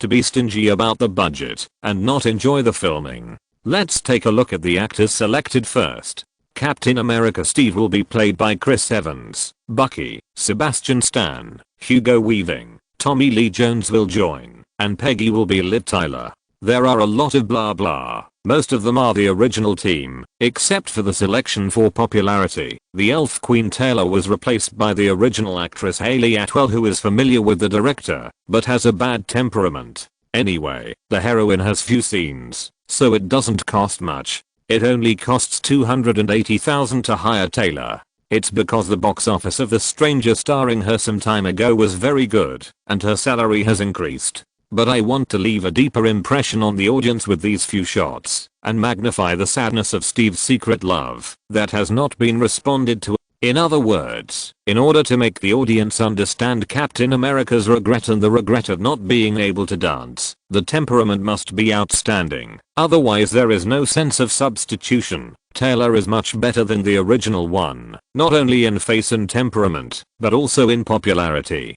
Joseph and Anthony listened, and basically did not express any opinions, but just echoed a few words, that the candidate was suitable to intervene in the main role of such a big production. They must negotiate with major brokerage companies. They are definitely not qualified. Instead, some minor supporting roles were given to them by Lyman, leaving some right to speak on the actors. As a human being, you have your own preferences, and Lemon also understands this psychology. Just like some time ago, David Fincher started a new work, co-produced a movie The Curious Case of Benjamin Button with Warner, Paramount and his own studio, and he specifically asked Brad Pitt to participate, otherwise the project would have to be shelved. Speaking of which, Pitt has been in a worse situation than in his previous life. Without Mr. and Mrs. Smith, World War Z and Fury, his salary has not been raised, and he has been looked down upon by investors because of several failed works. If it weren't for the support of his old friend David Fincher this time, this guy would have finally received a basic salary of $16.5 million plus a share of the North American box office after a few years, which slightly stabilized his position. As for the male lead Chris Evans, he was born with a comic face and played the role of the Human Torch a few years ago. He has a good image and the salary is not high. In addition, he has not done anything bad in The Circle, so he doesn't have to worry about image public relations to help him clean up his mess. Even if Lemon didn't ask, Kevin Feige would have listed him as the first candidate. Why? It's too suitable. He can play the kind of aura that Captain America needs. He has a good personality in private and has no bad hobbies. There is no reason not to choose him. And whether it is due to preconceived feelings or the cost and return of business, this role must be given to Chris. In the future, he will definitely add points to the role with his personal charm, just like Downey to Iron Man Stark. Among the three actors carefully selected by the three Marvel giants, only Downey had opinions from the Marvel executives and then got a surprise. The other two were deduced from dozens of candidate lists step by step from all aspects. You will find that the two Crises with the same name are more likely to be liked by mainstream audiences than many Hollywood actors who have repeatedly made very explosive news. Another point is that Kevin Feige does not like to work with very strong directors, nor does he like to work with actors who have a strong desire for control and performance. These three, including Downey, are not the kind of people who point fingers at performances. In fact, these three are more humorous and witty, which is a bonus to image management. Of course, if you want to tie the two Crises together, Hemsworth can do it easily. He signed the first one for $2 million, the same long-term contract, and gradually increased the salary according to the box office and surrounding conditions. He also promised to pay more for independent series and reduce the salary for joint films. On the contrary, Evans is now doing better than the other two giants. Although he doesn't have any impressive box office results, he has also established a firm foothold among the second-tier movie stars, but the contract is much more troublesome. Or it can be said that the agency behind him is very smart. Maybe they noticed some changes in attitude during the contact, and the salary for the first film was negotiated to $7 million. However, what reassured Lemon was that Chris Evans himself was willing to sign a long-term contract. In this way, as long as the cost does not explode, Lemon can accept it. After all, in the original time and space, Marvel only made a mistake with Robert Downey Jr. and was a little careless. Later, all the actors with important roles actually signed long-term contracts. This inconsistency basically eliminated them at the audition stage. Otherwise Avengers 2 would not have been filmed at all. If there were no contract constraints, the main creators would have received tens of millions of yuan in salary each, and the actor expenses alone would be terrifying, and even 1 billion yuan worldwide might not be enough to make back the investment. So, when dealing with major brokerage companies, everyone is actually trying to find a balance within their own tolerance.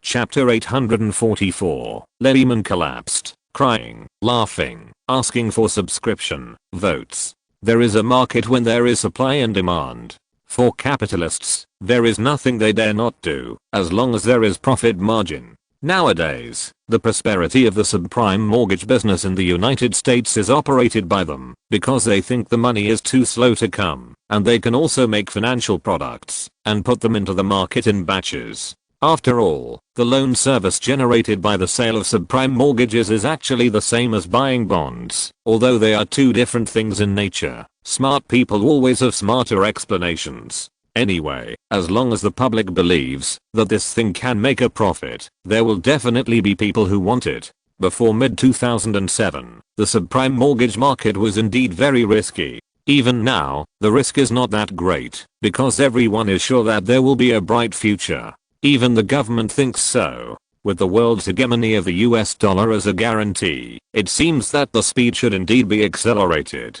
But history will tell naive people that the subprime mortgage crisis really came after the tulip tragedy and the internet bubble. In mid-August 2008 in New York, various stock exchanges were still so hot. What's more interesting is that after the evil wolves on Wall Street knew that there were minor problems in the subprime mortgage business, they began to frantically short sell their own people. After Bear Stearns was swallowed up by the government in a very peaceful way, they turned their attention to other investment banks that had problems due to the excessive proportion of subprime mortgage business, such as Freddie Mac and Fannie Mae. Under the bank run, as the losses in the real estate market continued to increase, the two housing agencies encountered the same situation as Bear Stearns. And because they could not come up with cash, even the government's credit was useless, and the stock prices of the two housing agencies began to plummet. In just 1 month, Fannie Mae's stock price fell by 28%, and Freddie Mac's stock price fell by 34%.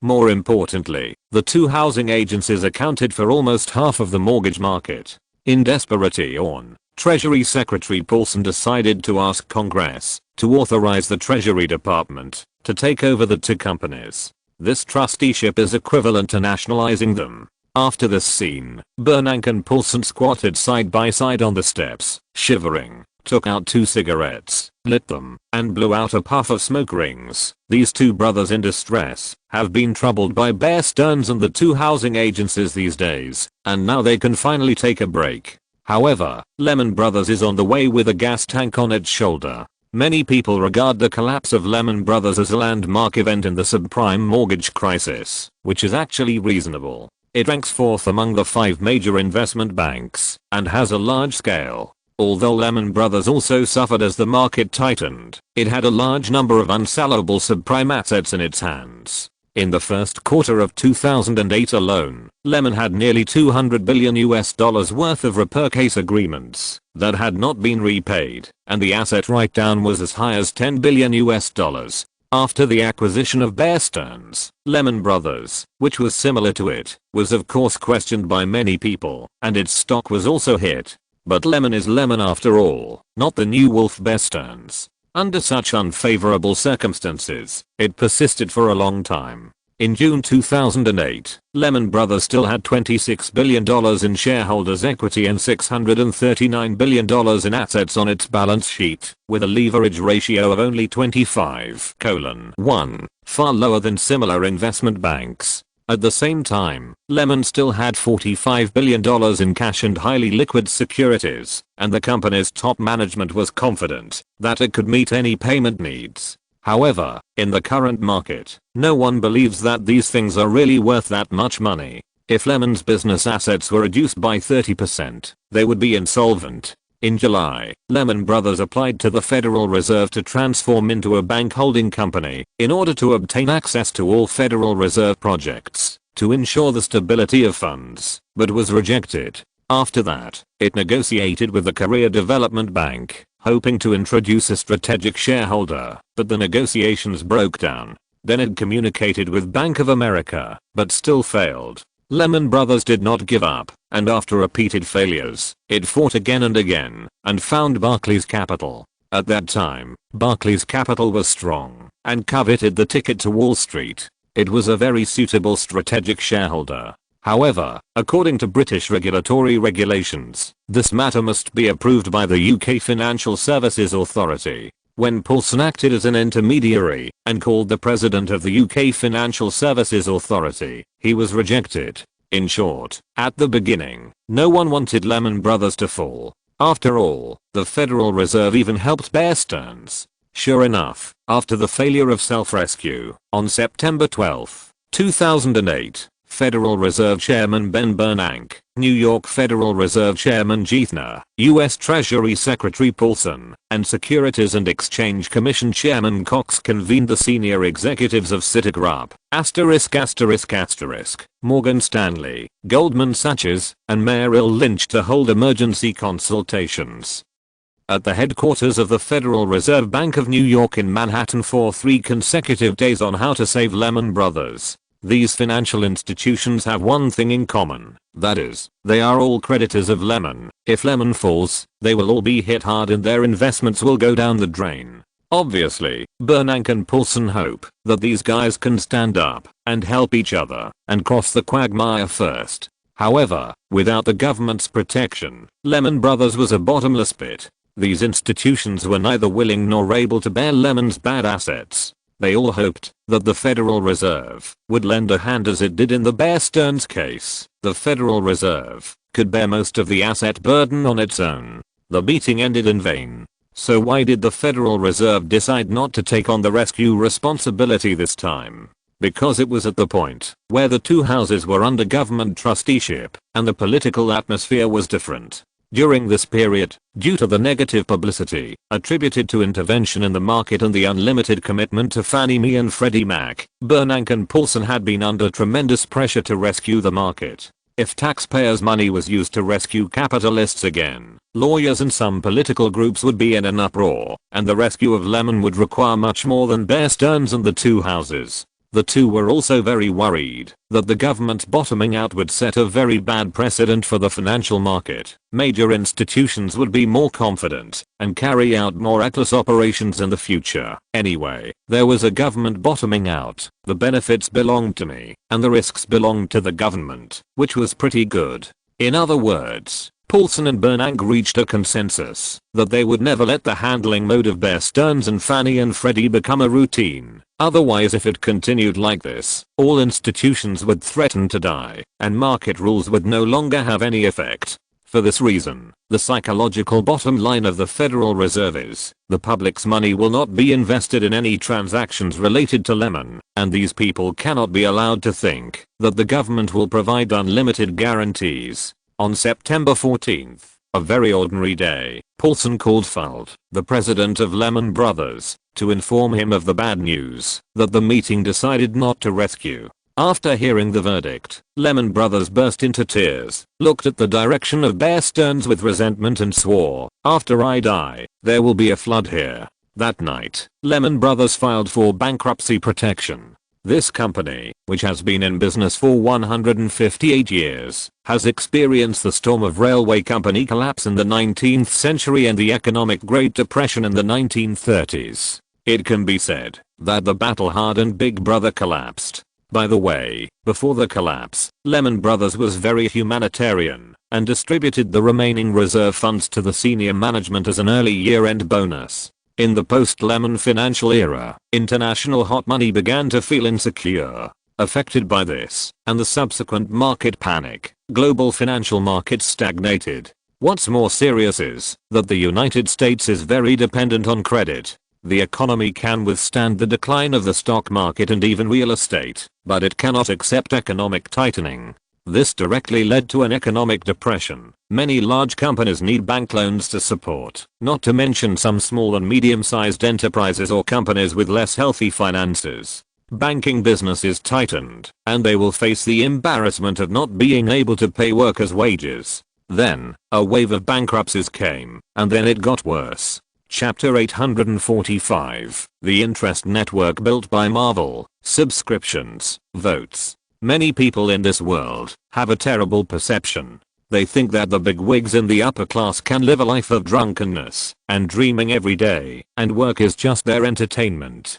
But how is this possible? We cannot make a rough conclusion just because we see the unsatiable wealth of some people. This argument has been criticized as hatred of the rich, and it is also a word that the rich actively promote. Because of their happiness, ordinary people can't even imagine it. The chief of a small oil country complained to the reporter, "I'm so rich, worth hundreds of billions. I insist on working for 3 hours every day, and even take the initiative to work overtime, because in their circle, it is really lying down to make money." He is indeed one of the hard-working ones. At least, in addition to being born a prince, he is working. On September 18th, at 9 o'clock in the morning, Lehman came to the company. This time, the series of chain reactions brought about by the subprime mortgages hardly affected him. In fact, because the unemployment rate continued to increase and the economy declined, the entertainment industry rose to a certain extent. The beneficiary is the entire film and television market.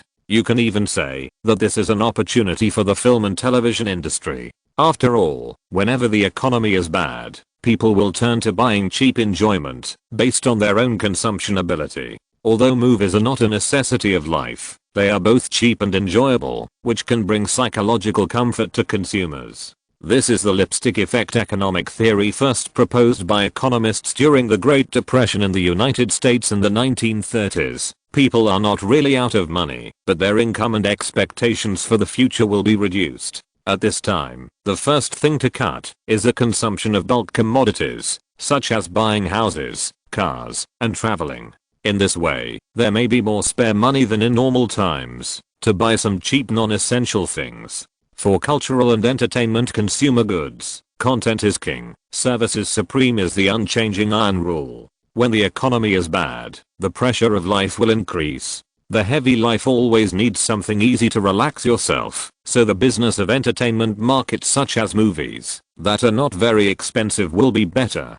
People do not lack the money for a movie ticket, but they lack the courage to move forward. The screening of The Orphanage a week after the collapse of Lehman Brothers is the best example. After having enough theater resources and publicity, this dark horse in the previous life exploded with amazing market potential, earning $37.84 million in the first week. It should be noted that the total cost of this film is only $26 million. Of course, if only this one film has a good market response, it doesn't mean anything. So this week, The Orphanage won the weekly ranking, but the second place Eagle Eye premiered in 3,200 theaters and won $29.2 million. The fourth place Samuel Goldwyn Pictures produced a religious theme love film The Fireman, which was a mini movie with an investment of only $500,000 and was released in 839 theaters. The weekend box office also reached $6.51 million, which also surprised many box office prediction agencies.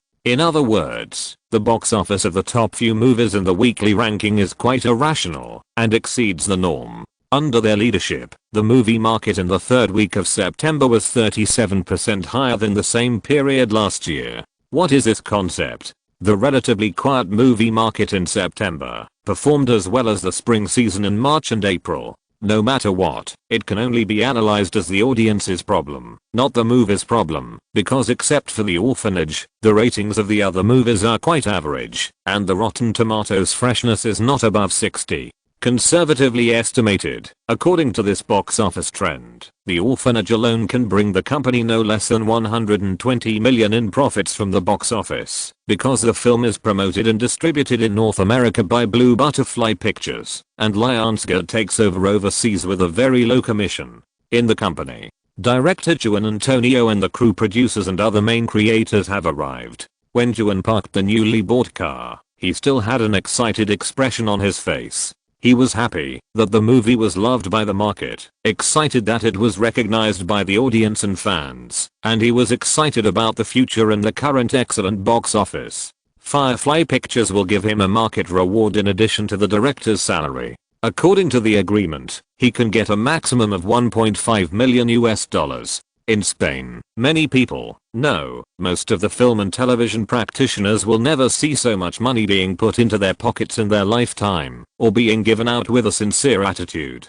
Joseph, who was in charge of the handover, showed a rich and gentle attitude that made people feel close to him when Lyman told him that he valued director Juan more than a dispensable tool. Although the other few did not get as much as $1.5 million, on average, they still got $200,000 or $300,000, and they were equally happy. This is a real shock brought by facing the money, and it is an extra and unpredictable bonus different from the visible salary. He participated, the project was successful, and he shared the profits. Although this money is just a drizzle compared to the company's revenue, and Iron Man has just brought Lyman more than $800 million in profits. Next, we should help Thor find a distributor. On the other side, Lyman, who didn't care at all, had already started to find Kevin and Liam to discuss the schedule of the other two works that Marvel was filming. The final result of Iron Man was $332 million in North America, ranking 30th in the total box office list, and $622 million worldwide, while the Hulk was much worse, with $265 million in North America and $517 million worldwide.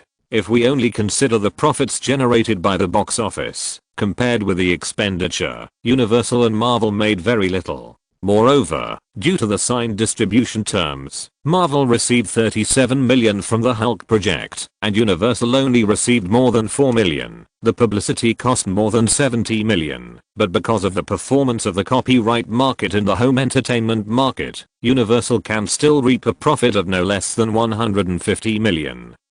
And is secretly happy. A hidden project can make so much money, which is already a surprise, and there is no need to compare it with a big hit Iron Man. To be honest, Spider-Man 3 made more than $1 billion. Isn't it more jealous? Captain America has Fox, Iron Man has Warner, and Hulk is Universal, so Thor will be distributed by Sony Columbia. Lyman said quickly. This is actually what Kevin could think of, because looking at the layout of his boss, he wants to bind several other studios through the Marvel project, cooperate with them to use their channel resources, and develop Marvel IP. You know, even Disney did not eat alone in the past, and Man Media, which has even less distribution resources, naturally cannot do it. Moreover, there is another benefit of doing this, which is to enhance the company's reputation in the circle, and achieve the goal of self-reliance in the future. Everyone is a partner in interests, so they can naturally tolerate the fact that Firefly has overseas channels. After all, there is already a Lionsgate that is doing well. Chapter 846 Iron Man's Profit Summary. Subscriptions. Vote.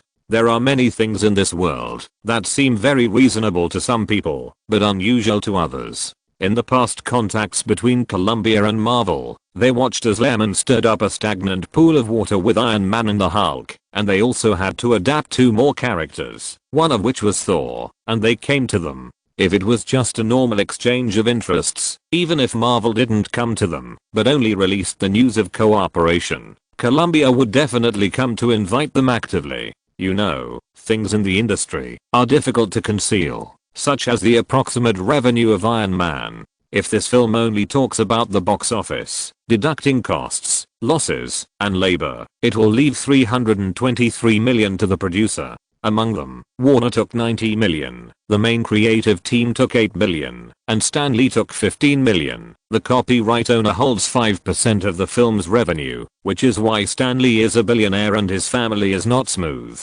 His children are not worry-free, and Marvel Pictures finally earned $210 million. As for copyright peripherals, Iron Man's direct image derivatives such as figures, models, dolls, etc. generated $830 million in revenue. Hasbro took $456.5 million. Other manufacturers took $136.95 million. And Marvel made a profit of $319.55 million. Licensed products generated $1.03 billion in revenue, most of which went to brands and channel manufacturers, and the licensors made less profit, so Marvel only made $97.85 million, including labor and losses. The approximate share was 9.5%, but in fact it was 10%. This is not the end. Iron Man's DVDs, TV on demand, and Netflix's streaming media broadcasts also make money, with an expected profit of about $426 million in 3 years.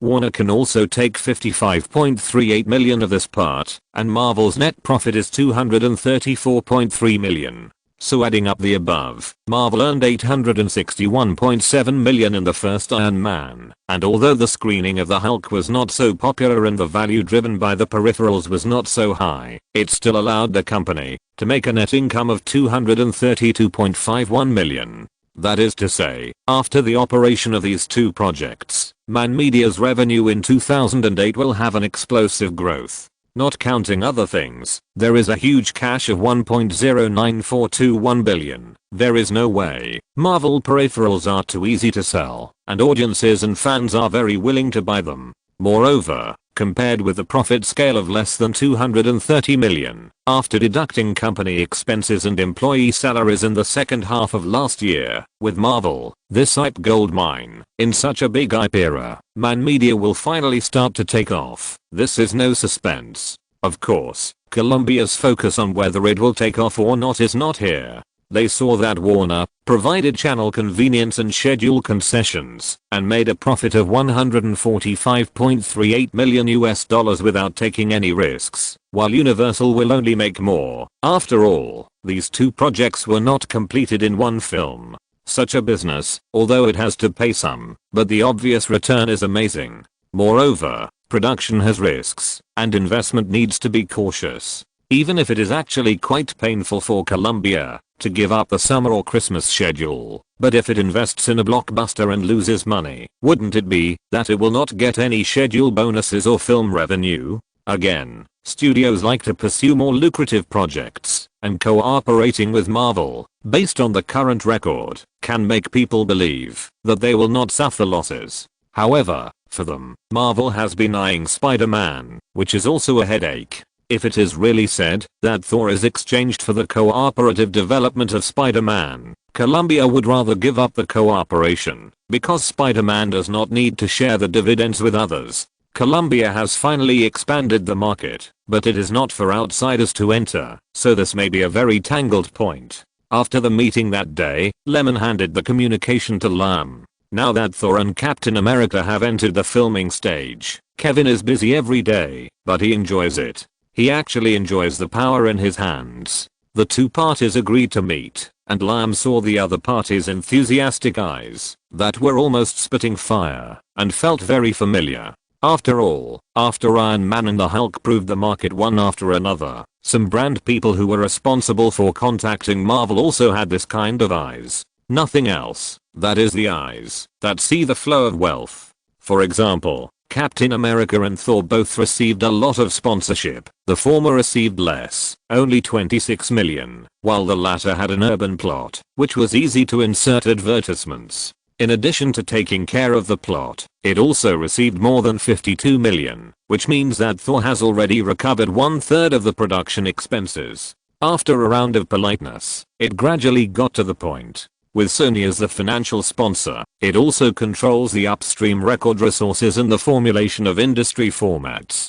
The soundtracks of several Firefly movies have cooperated with Sony, so it is not unfamiliar. Unexpectedly, under the constant harassment of the Homecoming team, Lyman did not propose to use the rights and interests of the Thor project to participate in the development of Spider-Man. This is because Lyman said in advance that he should hold the mentality of negotiating cooperation with Thor, not anything else. After all, Spider-Man didn't fail, and he didn't treat the Hulk as a useless thing like Universal did, and put him on ice. In this matter, Marvel's existing plan could not impress the other party at all. Without the initiative and the right to speak, they didn't want to say much. It would be useless to say anything. It would be better to let the returning team continue to pester and ask one or two questions from time to time. So the negotiation was actually quite smooth, because everyone knew what they wanted. Marvel didn't have a schedule or a theater, and didn't have a strong publicity channel, but Columbia did, and Marvel had good projects and excellent production capabilities, which Columbia was very tempted by. Apart from anything else, a project with a revenue of 100 million is a good business for them. At least the financial statements can look much better and give shareholders confidence. In the end, the conditions and details of the profit sharing were not much different from those of Warner and Fox, because this was the best solution that Man Media could get after it became more important. Marvel provided funds and projects, Columbia provided people, schedules, and channels, and the two sides worked together to make Thor's cake bigger, and then shared the profits and exchanged resources. This is how Hollywood is. There are no eternal enemies or eternal friends. Cooperation and competition, competition and cooperation are repeated all the time. At least for now, Man Media is seen as more of a partner than an enemy. After returning to the company, Lyman reported to Lyman, and then went back to Blue Butterfly Pictures to continue their distribution journey. The Orphanage is a good project. It earned $21.87 million in the second weekend, and the total North American cumulative amount has reached 56.43 million. After Lionsgate took over the overseas operation, it has become a dark horse and is bringing profits to the company in many regions. On the other hand, the impact of the global financial disaster caused by subprime mortgages and real estate is still expanding. For Lyman, this is another good time to buy at the bottom, and buying a house should be put on the agenda. Chapter 847, Building Collapse. Please subscribe and vote. Fabian Benavides is a wealthy man with a net worth of over 1 billion. He owns a commercial building and several factories, but that was in the past. The building collapsed much faster than people imagined. Even the familiar bank manager could not solve the problem. After another loan failure, Fabian returned home in a daze, not knowing what to feel. September 15th is a day that should be remembered. On that day, Lehman Brothers collapsed, making most people uneasy. In other words, from that day on, factories stopped working, laid off employees, and the frequency of suicides by unemployed people increased. The worst part of this link is that the originally safer assets will also be undervalued when the holders are eager to find buyers, and the decline in the value of high quality assets will further drive the decline of all assets. In other words, a large number of industries are paying for the collapse of the financial market because the bosses are more or less involved in it. Moreover, as one of the 5 major investment banks on Wall Street, Lehman Brothers' business involvement is needless to say, and fear will further disrupt the operation of the market. Naturally, Fabian was the one who suffered the same loss, especially because he could not get the cash. He could not hold on any longer. In addition to the shrinking of his wealth, the high quality assets he once had on hand were on strike because he could not pay the workers' salaries. Without production, there was no income. Plus the input costs, management expenses and other losses were sucking his blood all the time. Although he stood up again and always assured the employees that he would raise funds as much as possible, the salary was in arrears for 1.5 months, and verbal promises were useless. To make matters worse, the customers who rented his building were also unable to maintain it.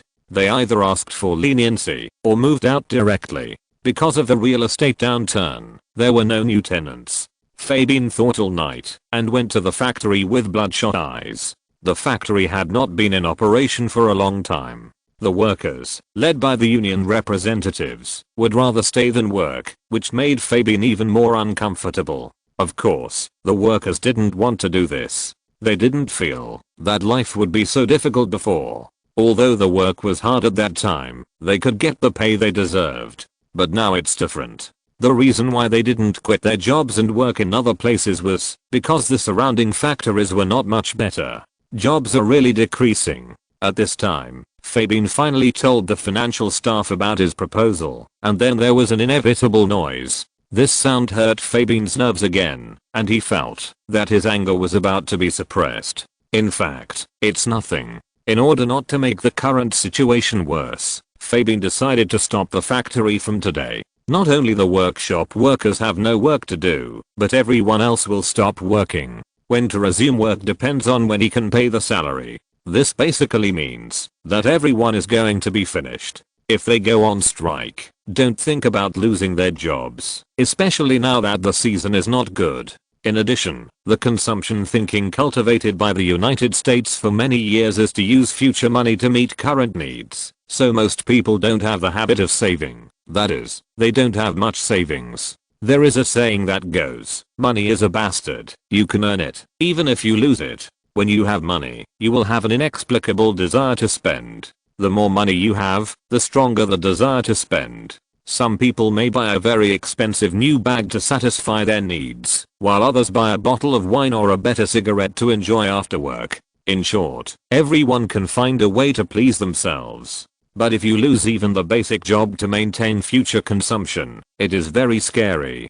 Because most American people have various installment businesses, including cars, houses, and electronic products, which are an indispensable monthly expense. These unpaid installments will be like a noose around people's necks. A slight push will take away the hope of continuing to live. The financial staff is arguing with reason and even took the initiative to contact the workers to hope that they can start work as soon as possible, but Fabian still has to pay half a month's salary first. This is the last insistence of those people. Obviously, let alone half a month. Fabian himself is facing huge financial pressure. After all, he has bought a lot of financial products and enjoyed the dividends. Now he is suffering. Therefore, he had thought about this decision several times, not to fight against anything. In this process, Fabian himself was also very tired, because even if the work started, he would not be able to pay wages in the next few months, because the speed of collecting payments would become even slower on the basis of the delay, unless these people could really grit their teeth and hold on for a few more days until everything became slightly normal. For a while, everyone was at a loss. If the factory said it was not possible, it would not be possible. Fabian's eyelids twitched twice, and his voice was a little dry and hoarse. There is no way. The current situation is that I can't afford it. Lyman was very concerned about the purchase of the building. In his conception, the new production station must be at least 13,000 square meters, 8 or 9 stories high, and can accommodate separate areas for Firefly Pictures, Illumination Entertainment, Marvel Pictures and several co-directors. The other is a distribution business building of no less than 5,000 square meters and 4 or 5 stories high, which is specially used to accommodate Blue Butterfly and communicate with overseas stations. These two places do not have to be together, but they cannot be too far apart, and transportation must be convenient. As for the digital field, it is better to stay in the old place. The property is very cheap and has been bought long ago. There is no need to be close to Hollywood. Of course, in addition to buying buildings, the most important thing at present is the development of its own project business, which is always the first priority. Recently, Hellboy, The Golden Army has entered the later stage, and is scheduled to be released in mid-October.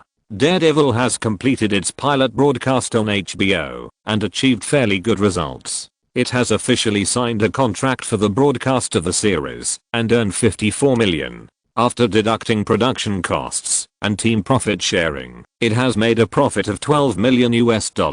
As for Howling Squadron, because the shooting is not so fast and there are problems with the schedule, Fox TV arranged to broadcast it in November. In addition, the evaluation of the internal preview was not high. Fox executives believed that the skin color of the show was too mixed, which would cause resistance from traditional white people and would not please black people. Although Samuel Jackson had the most scenes, he himself did not have a high appeal among the black community. After all, not every black person is Will Smith. The implication is that they are not optimistic about the performance of this show. The best case scenario is that it will meet the passing line and resources will not be invested much. Lyman doesn't think much of this. As long as it can be broadcast, it doesn't matter if it doesn't achieve results or make any money. The show was developed to supplement the IP of SHIELD and Marvel. The hope is to create a topic and feedback to the film business. Chapter 848 OEM Factory, Subscriptions, Votes Required. Sir, this property has been built for less than 4 years. It is less than 15 minutes drive to Universal City in the West. There are also production buildings of Disney, Warner, MGM and other companies around it. It has a favorable geographical location and is the absolute entertainment center of Burbank. If its owner is not in urgent need of cash, a Fannie Mae account manager said, it is definitely a high quality asset. If it were not for the bad season this year, such a property would rarely be entrusted to be put on our sale list.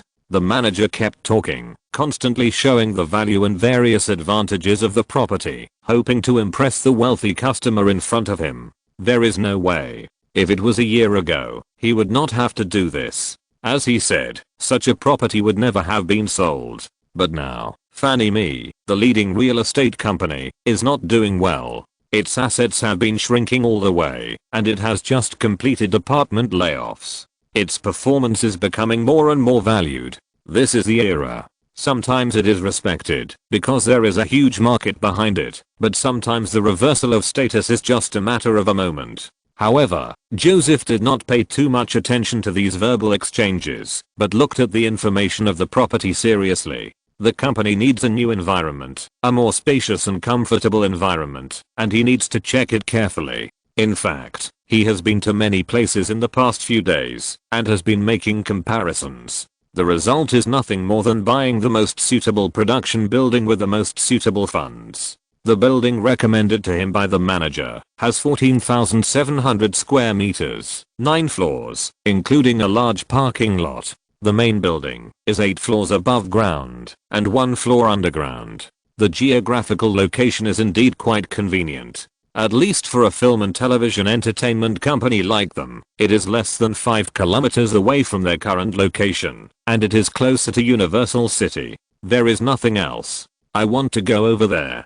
Putting down the information, Joseph glanced back at the account manager and gave his requirements. Obviously, Joseph is still satisfied now, but more detailed contact is needed. The manager also understands. After all, if she is very dissatisfied, what she should ask now is whether there are other properties with supporting requirements to be sold. So her expression has a little bit of joy. She puts on a smile and soon arrives at the place. The design of the building is a very common modern business minimalist style, but after walking in, Joseph frowned slightly, which also did not escape the very focused manager. She immediately explained, if there is a demand, I promise to vacate the space within 2 weeks. However, there are other tenants in the building. Some floors are empty, but a few are still occupied.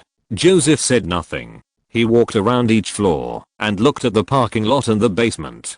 To be honest, he is very satisfied so far. The area is suitable, the transportation is convenient, and it is close to Hollywood, which is convenient for dealing with various unions and brokerage companies. So when Joseph proposed to consider buying the building and asked the manager to go back to prepare the procedures, the latter's face was already full of joy. It's nothing. Everyone is familiar with the current social situation. The unemployment rate is getting higher and higher, and it is getting harder and harder to do work, especially real estate. A few years ago, when housing prices soared, the financiers invested their money in real estate. At that time, every manager in charge of this area could easily complete the performance and get a huge bonus. But when real estate rushed to a low level, it was difficult to buy and sell real estate. The holders wanted to sell as soon as possible to recover the funds, and the rich were unwilling to invest in it and do a business that obviously did not make much profit, which led to a very unbalanced demand. So this month, the manager spent more time than before to facilitate transactions, but not many business transactions were achieved. This is because she has a high position in the company, otherwise she might face unemployment at any time. In other words, the impact of subprime mortgages and real estate has turned an industry that originally enjoyed the dividends of the times into a high-risk industry in an instant. If it were not for the government's guarantee, Fannie Mae would probably follow the footsteps of Lehman Brothers. Even so, the two housing agencies are still not doing well, and other industries supporting real estate are also seriously damaged. Companies such as Sultan Construction have collapsed one after another. Every meeting is a time to summarize affairs and clarify the next direction. In the meeting room of Marvel Entertainment, the management actively participates, and Lemon sits at the top and agrees from time to time. In fact, there is nothing to talk about. First, Hell's Kitchen has received good reviews from some fans, and HBO has proposed to renew the contract and develop supporting series. Second, after The Hulk was released, Universal's data on the operation of the image surrounding and market feedback, and the other is the contact with other brands. In general, Marvel's business system has been opened up through project adaptation to create popularity and cultivate a fan base, and the syncing and brand linkage have been done well. In addition, it is to discuss how to operate Captain America and Thor. To be more precise, how to better create momentum, and the cooperation and promotion plan with other channel dealers and brands. These things are tedious, but there are rules to follow. It's nothing more than communication and processing that requires very detailed preliminary work and filing preparation.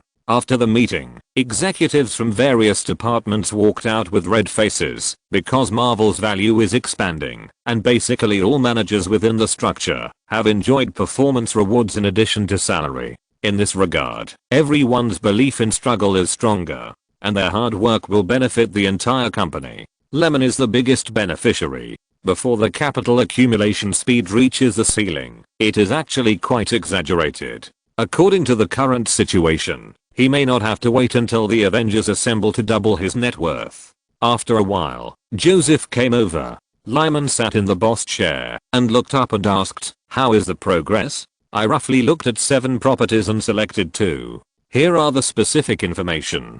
After Lyman took it, Joseph began to recount some of the situations he learned after visiting. While listening and nodding, Lyman soon put the matter aside and asked, "In the regular meeting just now, Brand Operations Officer David Mazzo proposed to enter the affordable clothing industry. What do you think? The current clothing industry has also been affected. It will be more convenient to enter the market at this time. In addition, Marvel's peripheral value can indeed increase revenue in some areas. The threshold of the clothing industry is actually quite low. Many stars will have their own brand clothing after they become famous, because these days, except for high-end clothing production, the basic templates are the same." According to Lyman's own meaning, he actually wants to enter the clothing industry because at this time, Marvel's share of profits from authorized peripherals has obvious room for improvement. Chapter 849 New Real Estate Assets, Subscriptions, Tickets. What a nice building, but there's nothing we can do about it. In the VIP room of Fannie Mae, Fabian Benavides, surrounded by a bunch of bankers, financial officers, auditors, and property managers, held a pen and signed the documents on the table one by one. In the end, he still chose to sell the real estate to save his factory, because he knew very well that, even if the real estate would pick up, it would be in the future, and he couldn't wait. He needed a large amount of cash on hand to try to keep the basic foundation of his business. Of course, even if he made a decision on a psychological level, it was a torture for him to sign with heavy breath when he really executed it. No one wants to see their wealth go away. Fabian is courageous. At least he still maintained his dignity and didn't lose his composure. When he saw the buyers, he had learned about the situation. Lyman and Joseph and others walked in. He took the initiative to say, "To be honest, I have seen the movies you made, but I never thought of meeting you in this occasion." Director laughed. Lyman was in a dilemma. He really didn't know how to comfort him. You lost a property, but got a sum of cash? No one has ever thought of such a disaster, right?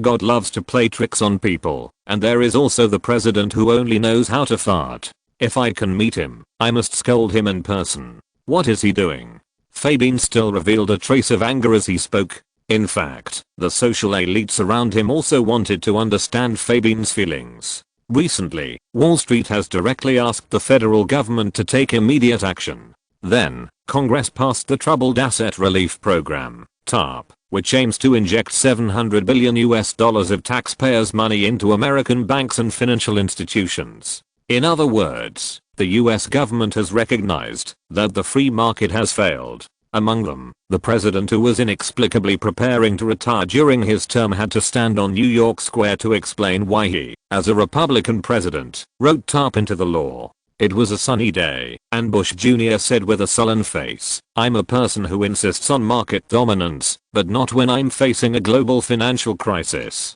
But after he said this and took action, the situation did not improve. You know, at this time, the 5 major investment banks on Wall Street had become 2, Morgan Stanley and Goldman Sachs. Morgan Stanley was originally ranked second, but now looking back, it suddenly felt dizzy. It has become the last.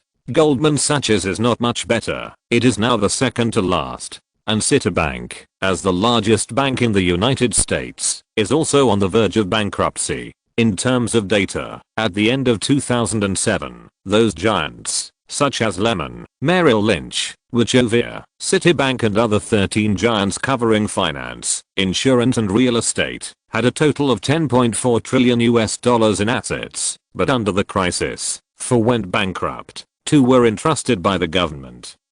4 were acquired, asset restructuring and self-rescue. 2 were turned into nationalized banks, Goldman Sachs and Morgan Stanley, and 1 was completely gone, Lyman. Even with the government's guarantee, the losses were as high as more than $7 trillion. Some small guys with smaller sizes are even in a mass death mode. In late September alone, 25 commercial banks in the United States went bankrupt. At the same time, the financial crisis swept the world, with the following specific manifestations. First, global stock markets plummeted. The Dow Jones Index fell from its highest point of 14,198.10 points in October 2007 to 6,570.11 points in October 2008, a drop of 54%. The German DAX index fell 56%.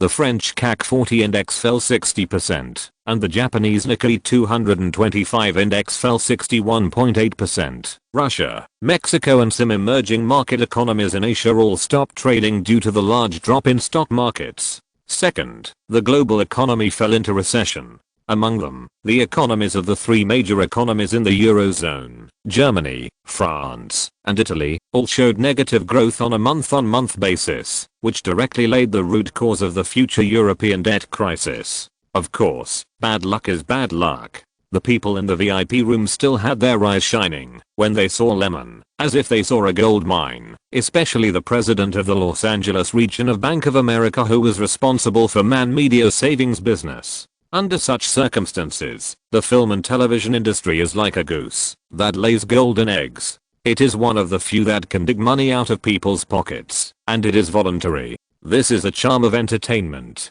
In addition, the monetization ability of Marvel IP cannot be hidden from these elites. Everyone knows that many brands are actively contacting Marvel and starting cooperation. It's just that they are interested in Lyman, but Lyman doesn't have much demand for them. After a while of politeness, he quickly walked to another office with Joseph. When will they move out? Very soon, no more than 2 weeks. Someone will help us keep an eye on it. Okay, let's talk about clothing. I talked to David again yesterday. We can choose the OEM factory in the mainland. In the future, Marvel has more than a dozen OEM factories in the mainland to help produce clothing with related element, but now their volume demand is not so large. The initial plan is to find 1 or 2 OEM factories with strength to maintain a long-term cooperative relationship. This definitely requires a reliable person to go there for field investigation and communication. As for the candidates, Lyman wants Joseph to find a few. In the field of company employees, he is much more familiar than Lyman. After Joseph agreed, the results there came out. If this property with an area of 14,700 square meters was during the real estate boom, he would need to spend 700 million, but now, it only takes 340 million to get it. The other one was even cheaper, only 90 million. To be honest, Fabian's bottom line at the beginning was 400 million US dollars, but because it was difficult to find a buyer and he wanted to sell it as soon as possible, he was pushed down by the audit and negotiation team hired by Lyman. Such a good location will definitely have room for appreciation in the future. Although the new line studios purchased at the beginning occupied a larger area and did not cost so much, it was outside the central circle and the land price was not at the same level. Everything was handled, and Fabian left with a little melancholy and hope for tomorrow. As for the transaction, there was no loss. It was a good time to buy at the bottom when the real estate market was sluggish. There was not much to talk about. After the formalities were completed, Fannie Mae's account manager also breathed a sigh of relief. In this world, you can make as much money as you can. Fannie Mae has so many properties on hand, it's almost killing them, and they hope that all the transactions will be facilitated. In the evening, Lyman went to attend the charity dinner initiated by the Directors Guild and donated some money to help the unemployed. This is mainly for socializing in the circle. Money is not the most important thing, but reputation is.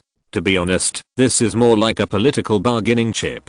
In the United States, if you are rich and donate money, the only way is to set up a charity fund yourself, which can also reduce taxes. However, this is also a science. Lyman might as well be called upon and donate some money. Chapter 850. The Legion was frustrated. Happy to see it. Please subscribe, vote. In the few days since Firefly Pictures began to move into the new building, the North American film market has undergone some changes. First, Disney's High School Musical 3 senior year easily topped the box office with $42.03 million US dollars over the weekend. At the same time, The Orphanage fell to 9th place, earning $4.52 million again, with a total of $133 million in North America and $257 million worldwide. Then, in the second week of October, Hellboy, The Golden Army was screened in 3,045 theaters. In fact, no movie can be completely useless. Although the original version lost money, it also earned $160 million. There must be some element that can arouse the audience's interest. At least the level of service and props of the Golden Army still maintains the excellence of the top artist. After the publicity and public relations of the Blue Butterfly promotion team, it squeezed out High School Musical 3 with $35.62 million in the first weekend, and became the new champion of the weekly chart. But this is not enough, because the film's reputation collapsed. The mainstream media criticized the story for not being well told, and the characters for not being established. Even the audience or fans of Dark Horse Comics said that the film was too bad, full of unnecessary plots and melodrama. In short, the Golden Army did not get any results or reputation.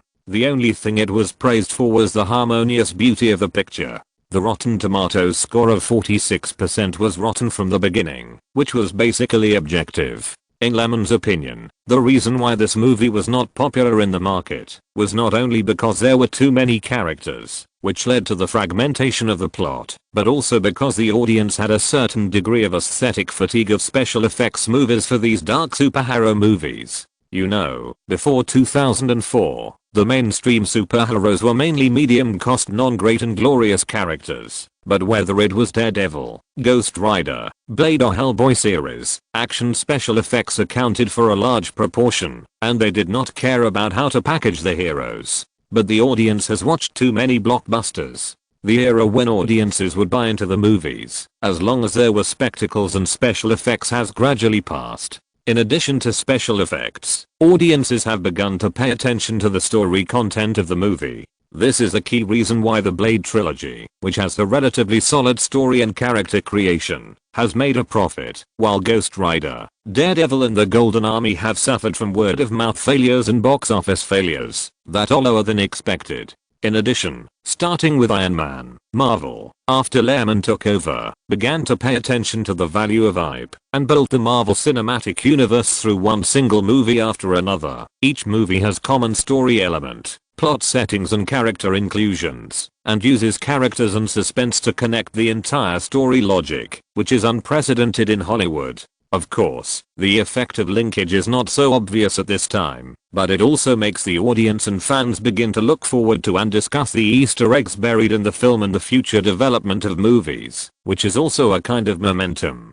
In other words, using the most effective publicity to drive the broadest masses is the secret of Marvel's success, but the premise is that the movie must be well made. The failure trend of the Golden Army, which started with a camp, was obviously not laid out, which made many filmmakers feel relieved. It's not that the films produced by Firefly Pictures have never achieved bad results, but at least they have balanced income and expenditure. Only the Golden Army has a shooting budget of nearly $85 million. Including publicity and promotion, it needs at least $250 million worldwide to barely break even, but according to such market reaction, it is estimated that it will not be achieved. Even the most optimistic estimation agency gives a landing point of around $200 million, which means that Firefly will lose at least $20 to $30 million on this project. However, it is not bad to dispel everyone's excessive attention to Firefly Pictures, and Gyro has also calmed down for this, and is not so floating. His bad taste aesthetics is actually nothing, and it has even become his symbol. But since the filming of Pan's Labyrinth, Lyman feels that he seems to be too obsessed with it, and forgets that a director should complete the control of the story and rhythm. Such a failure is enough to make him sober. After all, according to the company's rules, the review of his next film will be much stricter, and the investment standards will be lowered, as will the share, until he proves himself again. In contrast, the investment amount of the next film of the director Juan he promoted will increase, and the profit remuneration will increase. Such standards are not only based on box office results, but also on the rate of return and the improvement of the company's brand.